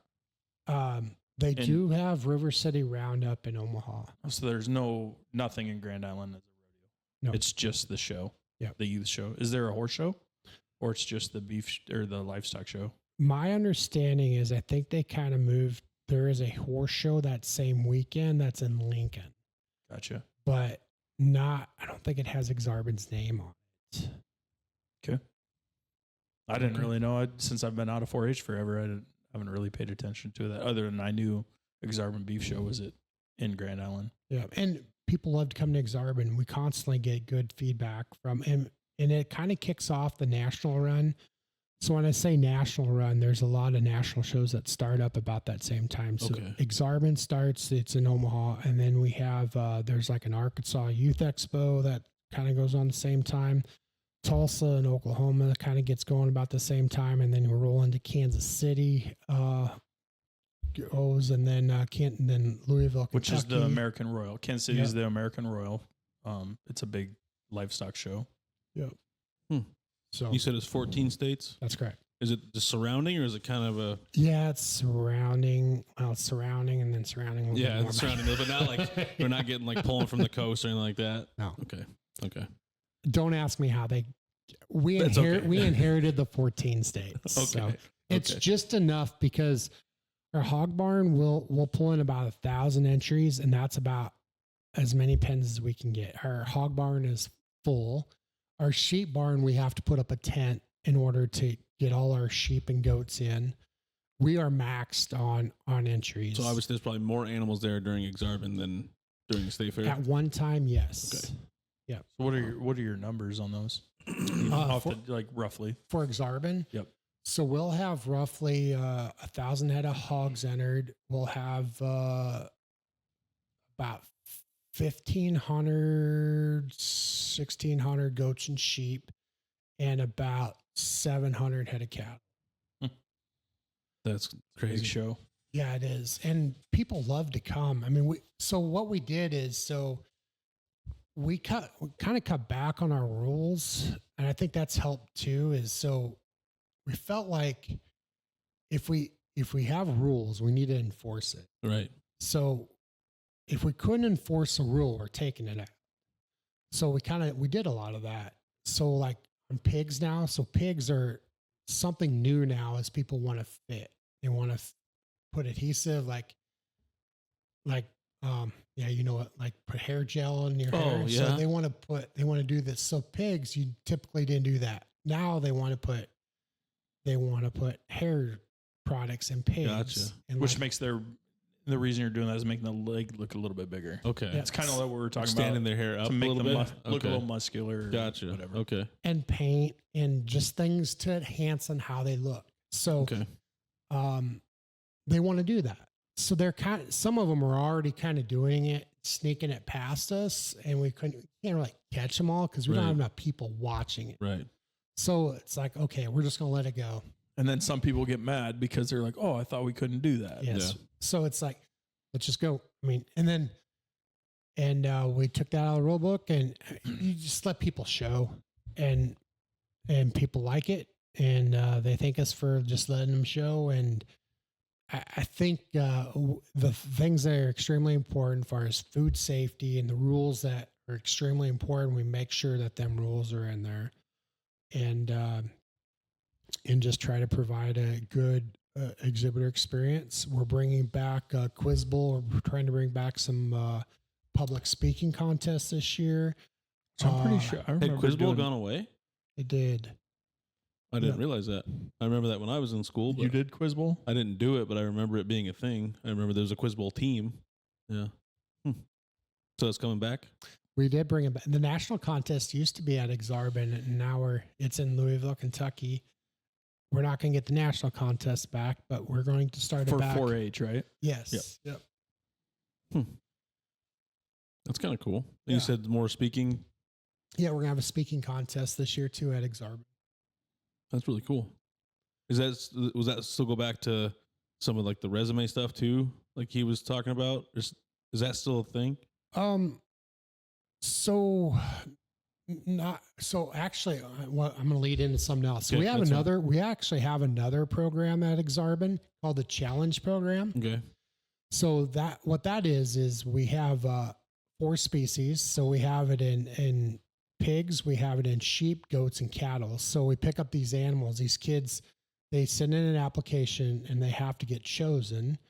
And then we have sponsors that pay for the animal, and then the kids go pick up their animal. So, and we go there and they take their animal home. So these kids, they get judged on a record book, and that record book is what their weights are, what they're feeding them, that type of thing, what their cost is.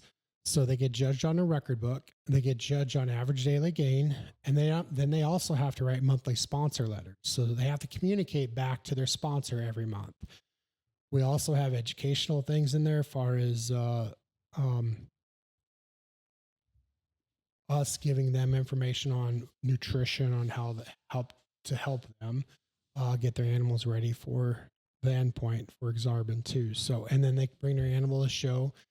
They get judged on their animal and showmanship. So their animal is actually the lowest point. So I think it's really neat that they get judged on like sponsor relationship, Right. letters, and then their record book too is really important as far as that competition. That's a really cool thing. I didn't realize it really teaches the kids on. Yes. Yeah. We went right back to what we talked about in the beginning: responsibility and Yes. learning how to almost, I don't want to say a business plan, but they have to go figure out how to go get money and handle the animal. And yeah, Is that kind of the new version of the Catch a Calf? Yes. Okay. Yeah.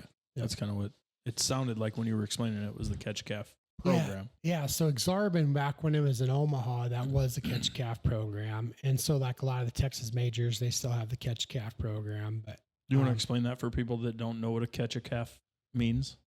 Catch a Calf is Like how it started Yeah, initially. Let's so go the like just what to me, it I'm really thinking was. you just let the calves loose and I got to go get it. yeah, yeah. kind of is that. So, Okay. That's what I yeah. went. That's what went through my head.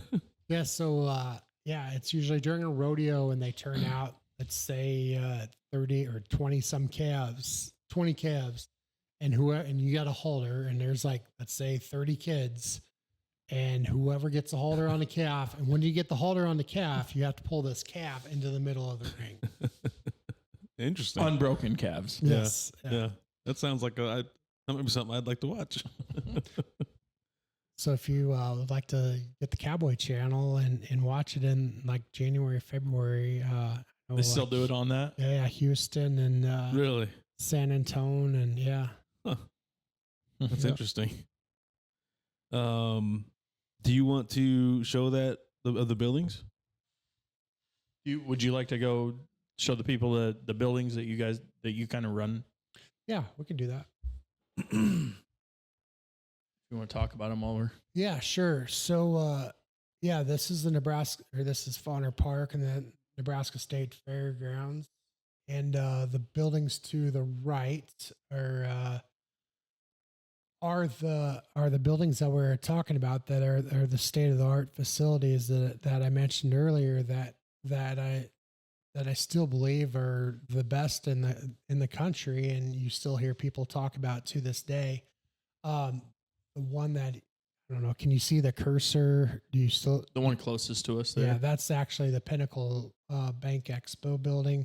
That's more of like where a lot of the vendors and type... Is that the one you said was air conditioned? Yeah, that is that is air conditioned, but that's not the one he was talking about. Okay. Yeah. So that's like your expo building. Okay. So like your commercial exhibits type of thing. Gotcha. Okay. Yeah. So then the next barn over, it's like you see all the doors right there. Mm-hmm. There's a whole bunch of doors, which is awesome. I mean, on the other side, so people can load in right there. That is called the sheep barn. We'll have all our sheep and goat exhibitors in that barn. All our poultry exhibitors will also be in that northeast corner as well. Like all our 1,000 birds, they'll be in that area as well. And we also have like a show ring in there for open class goat and sheep as well in there.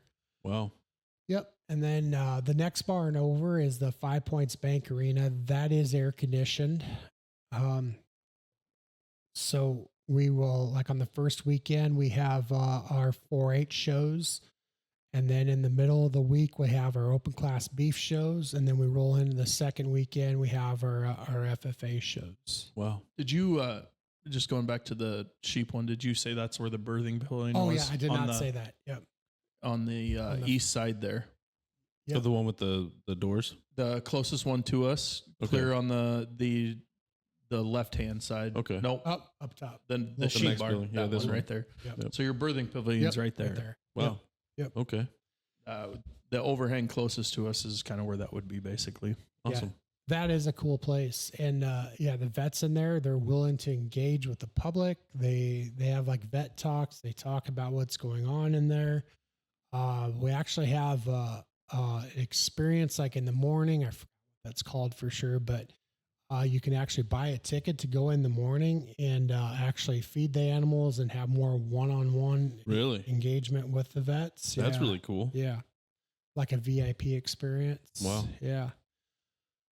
Yeah. It's every time I've gone over there, it's been packed. So I'm sure. it's a pretty neat place. If you go onto our website, we also have a link there. So we have cameras in there so you can actually see. Oh, really? There's- So you can see it with, okay. Yep. Which is neat too. So kids that are coming there, Right. if they see an animal that hasn't had And they missed it or whatever. yeah, they can go home and they can actually see if that animal has actually had its baby yet. Wow. Yep. That's awesome. There's also a duck slide in there too. So if A duck slide? ducks going down slides. Yeah. Awesome. Yep. Yep. And then then you got the 5 Points Bank Arena in the middle there. And then I wish this turn a little. It might Well, get it might, closer. yeah, Just we run can it keep along. run it. Just run it. Just run the, Just yep. run it. Right Oh, there here. you go. Bingo. Yeah, that's a sheep barn. That's inside Pinnacle. Yep. That's where all the vendors will be. It's really nice in there.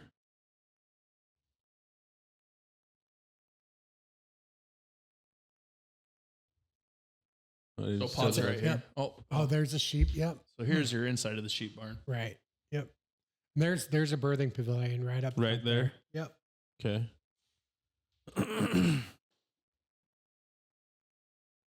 Wow.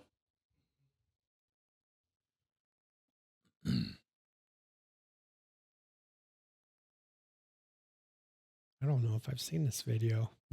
I haven't. So then here's the. So okay. that's inside the 5 pause that. points. Yep. So that's your air conditioned arena right there, indoor Okay. arena. Yep. And see that big screen there? Yep. Yep. So we'll have all that actually live streamed. So anybody like grandparents or anybody at home that wants to watch their kids or wants to watch somebody else showing, they can watch it at home. Wow. Okay. That's really cool. Yeah, like I said, it's all air conditioned. We do not have them anymore. This is a cattle barn here. They always look so much bigger on the inside. They're state of the art facilities. So if you want to go back just a little bit and pause it. Keep going.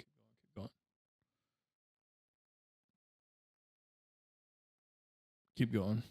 Kind of go back to where it was showing all three of them real quick. Keep going just a little bit. Oh, no. Go back. Go ahead just a little bit. So right there, we kind of showed the sheep barn. All three of those are connected.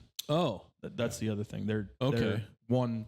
They're three I didn't buildings, but realize they that. are completely connected. Okay. It's one big complex. Okay. Did not know that.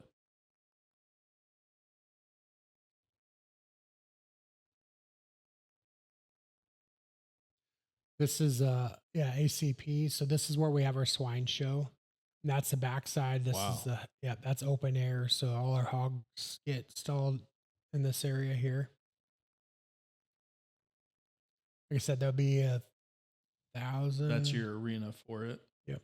Which is also air conditioned. Yep. Wow.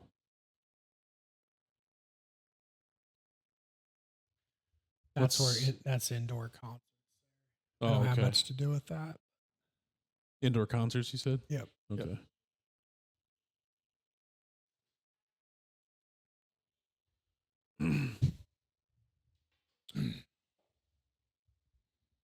But yeah, them facilities are really neat to work with.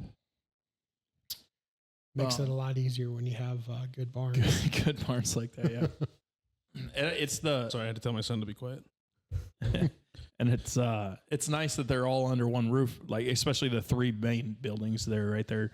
Helps you for a lot of, not really you, I don't know if you want to get into that, but it helps the complex to have like winter shows and stuff like that too, and other weather and stuff like that. So yeah, the sheep barn has heat, so that they can turn that on too if they need to. Yep. That's really cool. I don't think I've ever seen the buildings. That was kind of cool to see all that there. Yeah, we didn't have video when we had mom and dad on. We didn't. Otherwise, we probably would have seen it then. When I was talking to them last, I said, "Yeah, they didn't have video when you guys did."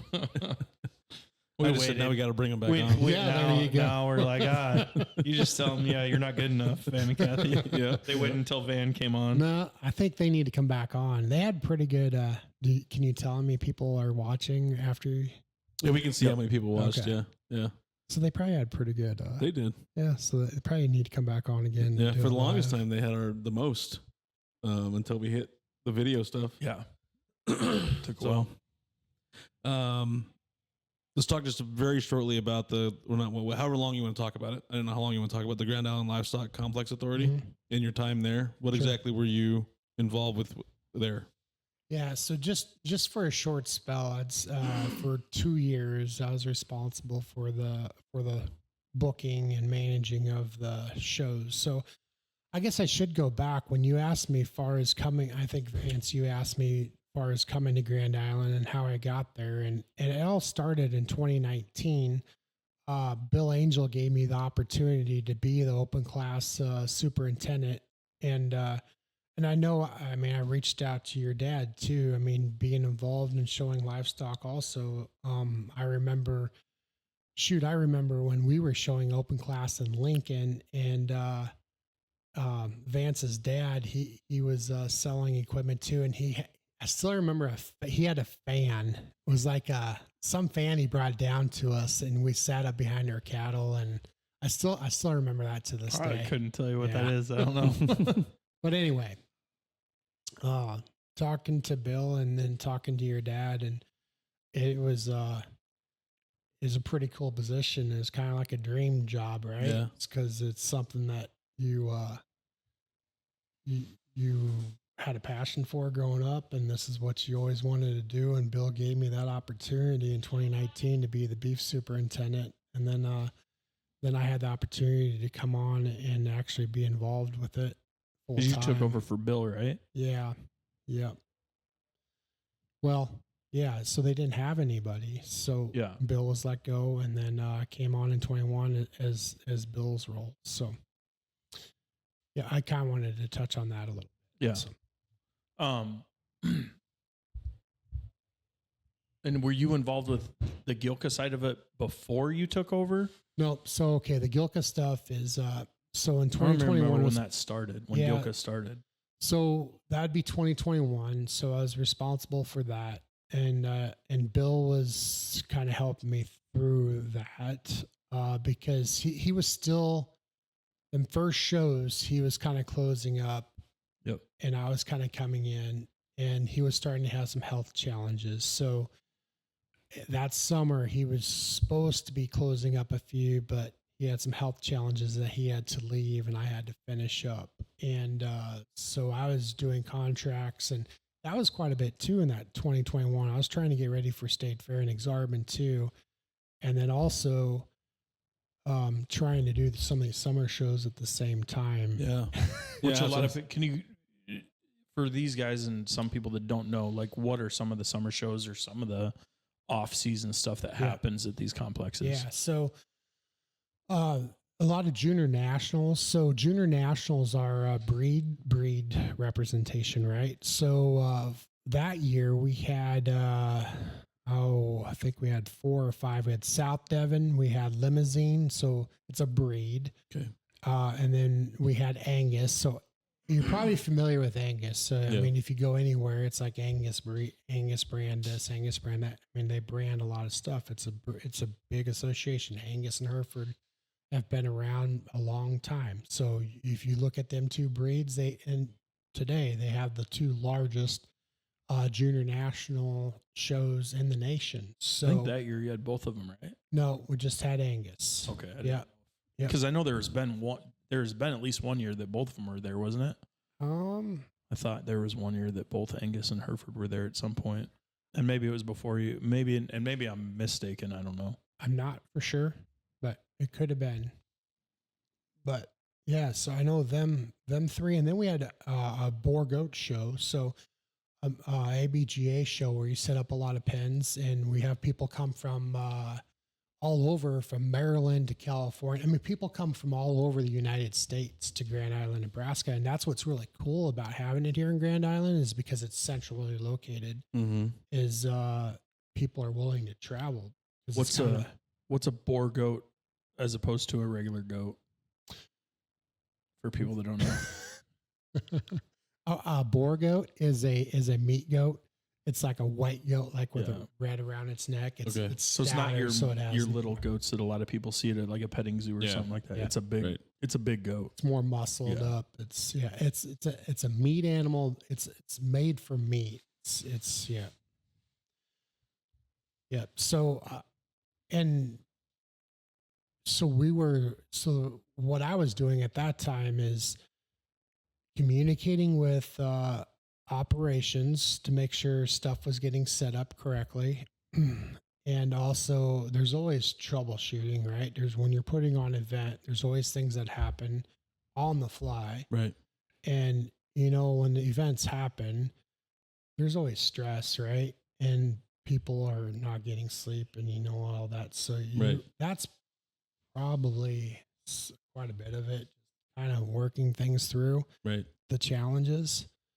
And then I'm also tasked with trying to book other shows. So trying to figure out where the market is, where other people are selling their facilities. I already know we have the best facilities around, but how to market them and where other people are going. I mean, just trying to figure out the people in the market and the areas, and trying to look at calendars, and yet talk to operations too, and to see what fits. And I'm still learning the people. This is my first year. I mean, just trying to figure this all out. So I'm going through that, and going through contracts and working through with security. So security's involved with this. So they're responsible for the barns, and there's a lot of things going on during the show. I mean, There's a liquor license to uphold. There's, as far as dogs being on the grounds, there's a lot of things that people come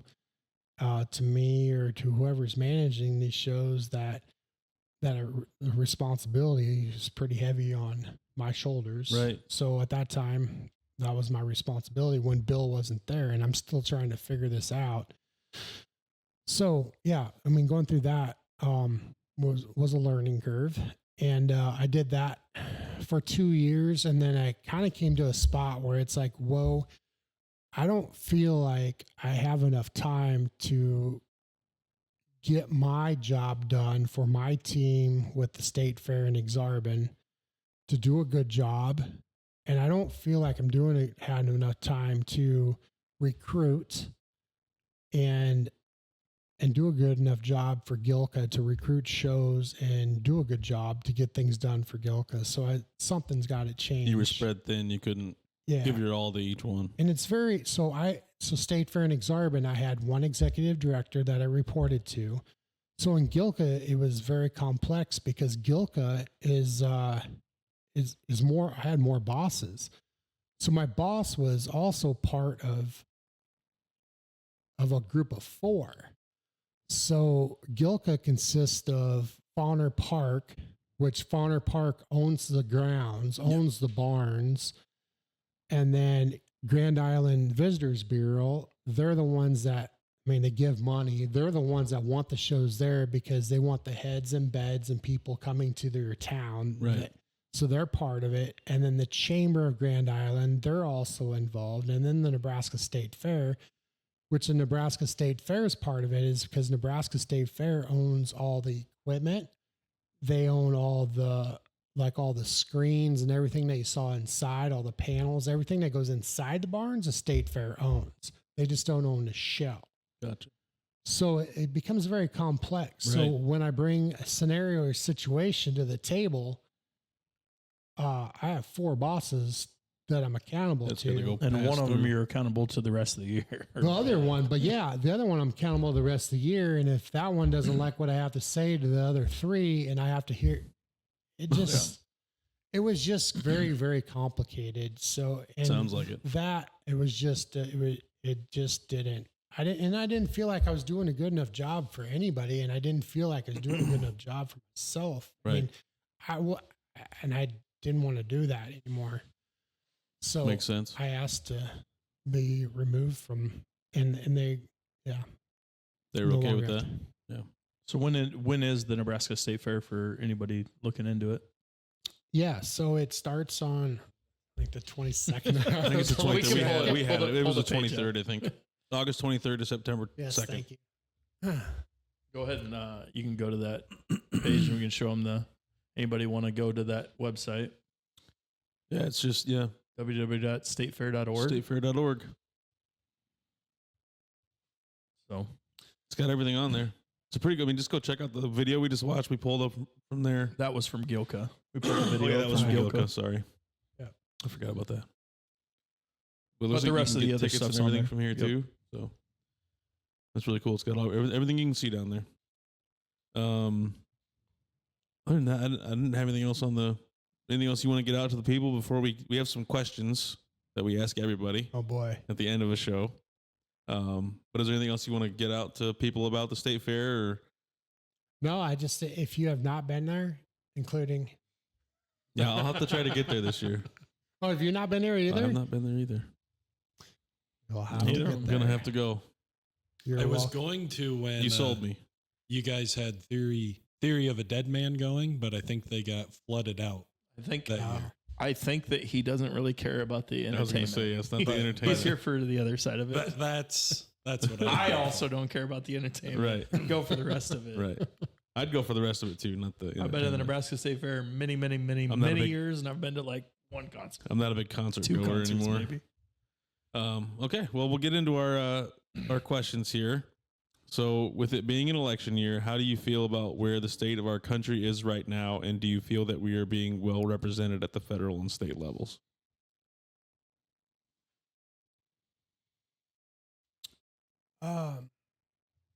There's a lot of parts to that question. First part. How do you feel about where the state of our country is right now? The state of our country right now, I have concerns. Yeah, where we're at right now, I liked where we were a few years ago. Yeah, I hear you. I used to pay closer attention. It actually gets my blood boiling if I pay closer attention, which I know it's extremely important. And I listen to the folks that when it comes time, when I do vote because I know it's very important. Very important, yeah.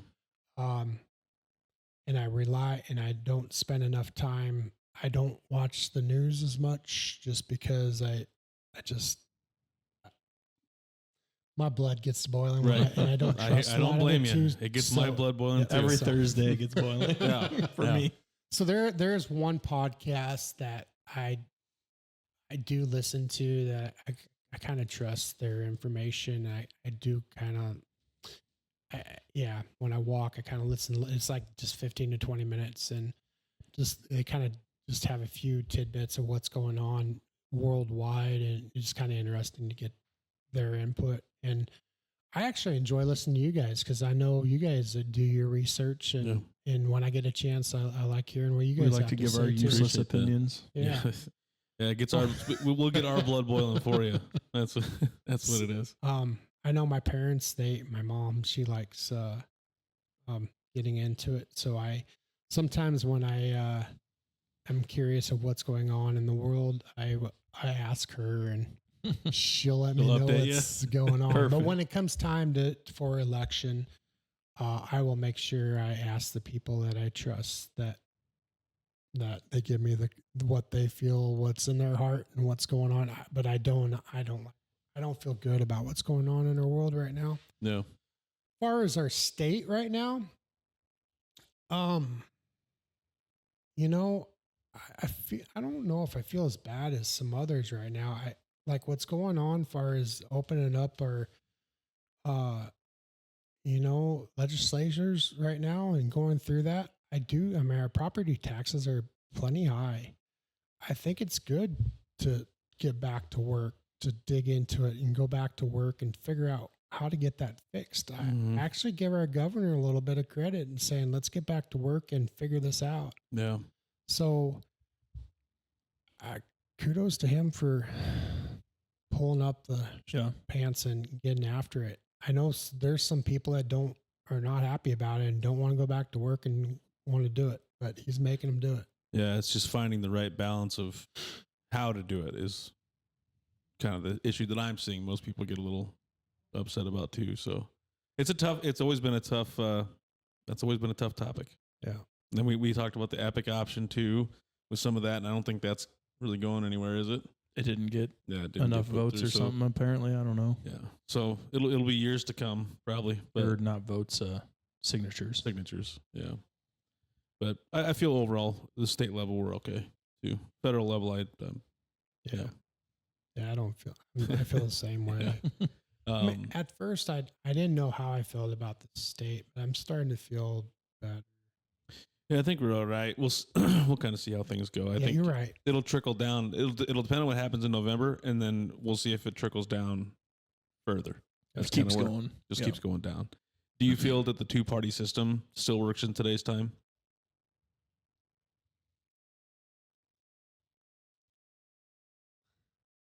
In the way I'll kind of explain it a little bit, we kind of feel they're kind of a uniparty. They're just in it for each other and not in it for the people, their constituents. Especially once they get to a certain level. Yeah. Yeah, I would agree with that.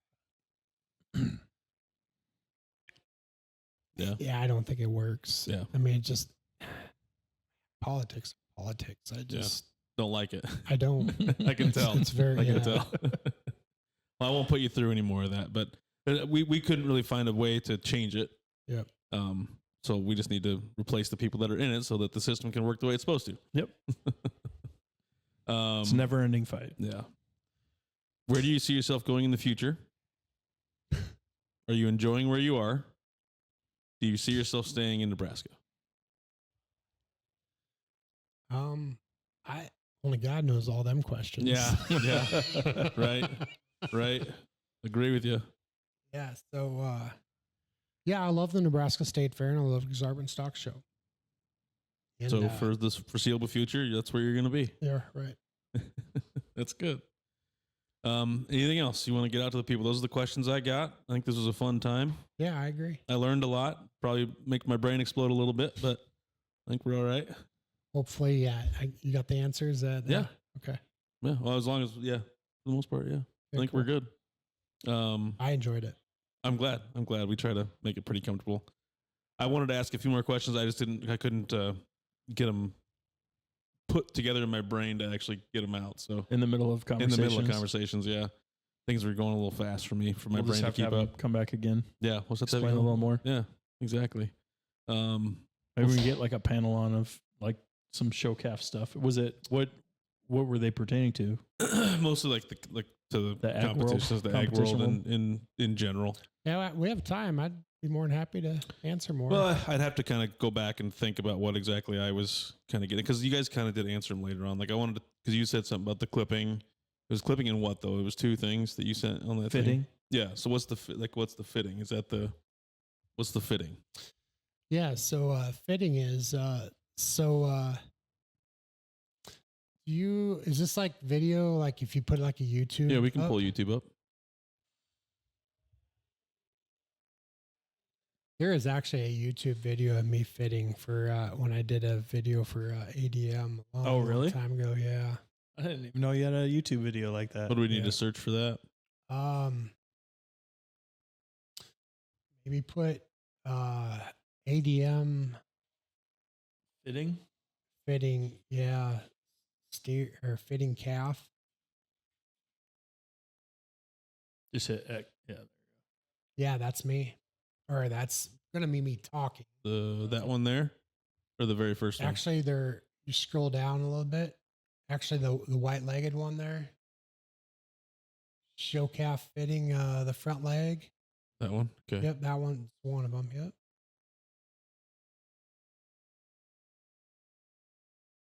Same thing when we start looking at the front leg and when we start preparing it to put adhesive on it.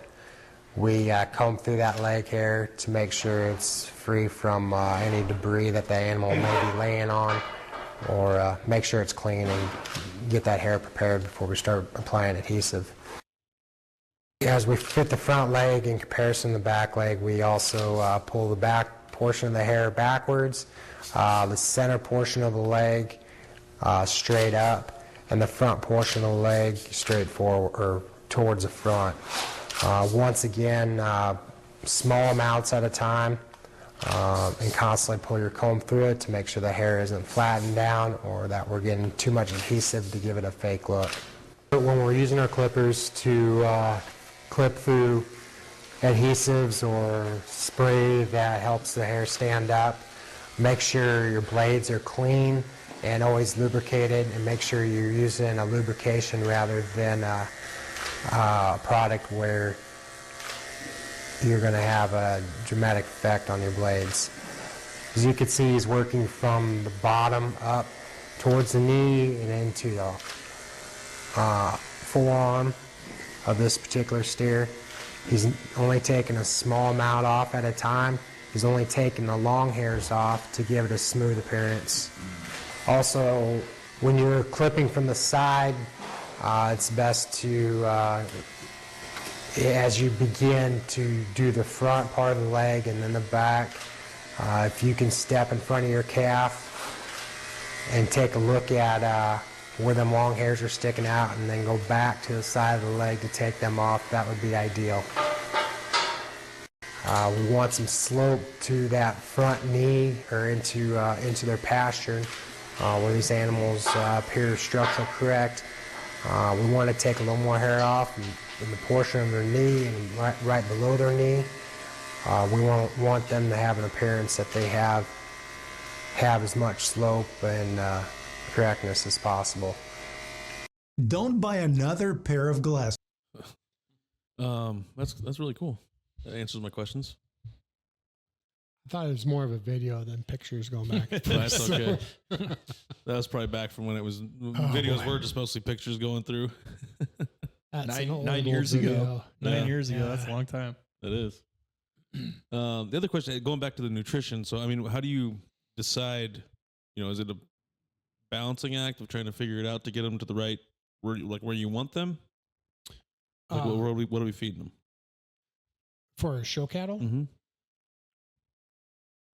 Yeah, it's something you learn, and the people you surround yourself with. So the nutritionist, that's something really cool about, the people I worked with ADM, I've learned so much about nutrition, and that's something I'm never going to lose. It's like a whole nother going to college. I learned more working for ADM than actually going to college, like nutrition wise. I always say you learn more doing the experience than actually just going to college. Yeah. Most things. Yeah. As far as understanding nutrition, I did like growing up, I'd look at mineral tags, try to figure it out.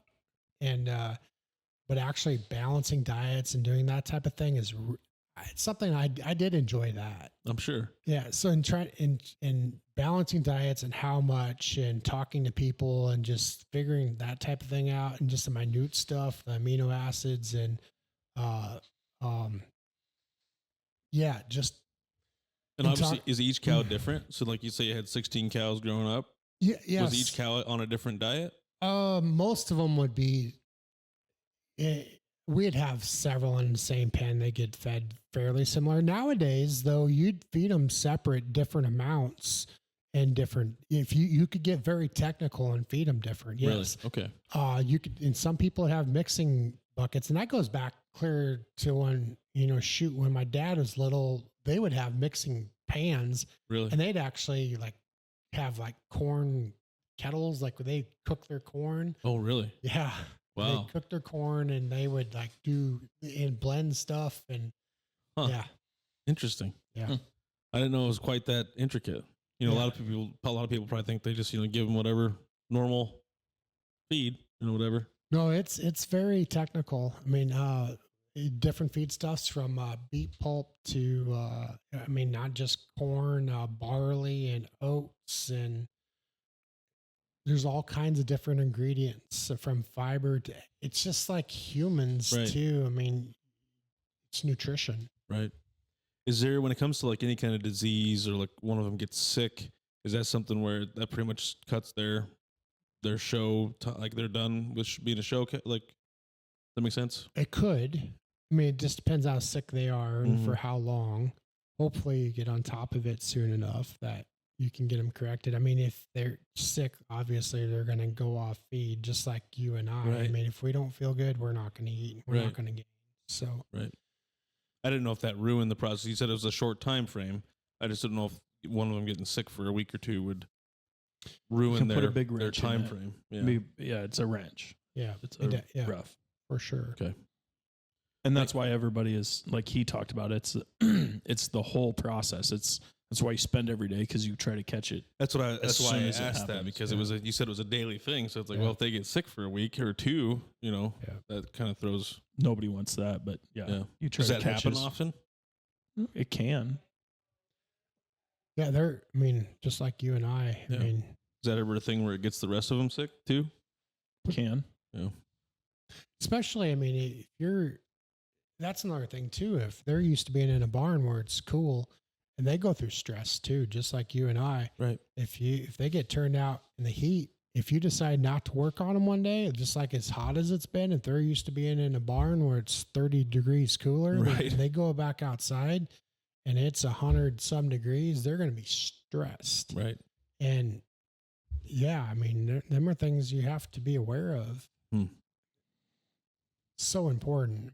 Sounds like it. Yeah. Very intricate. Yeah. I was trying to think if there's any other, those are kind of the main questions around about what I kind of had. So, I think, if you're okay, we'll probably call it there. All good. Maybe have you back if I think of more. Okay. Yeah. Thanks to my co-host, Vance Neidig, producer, Cole Peterson. Without them, the show would not be what it is. Huge thank you to you, Vaughn. We really appreciate you making time to come and talk to us today and opening up about what you do. You're welcome. Appreciate it. Yep. Keep on the look for more great episodes, and we'll see you guys next week.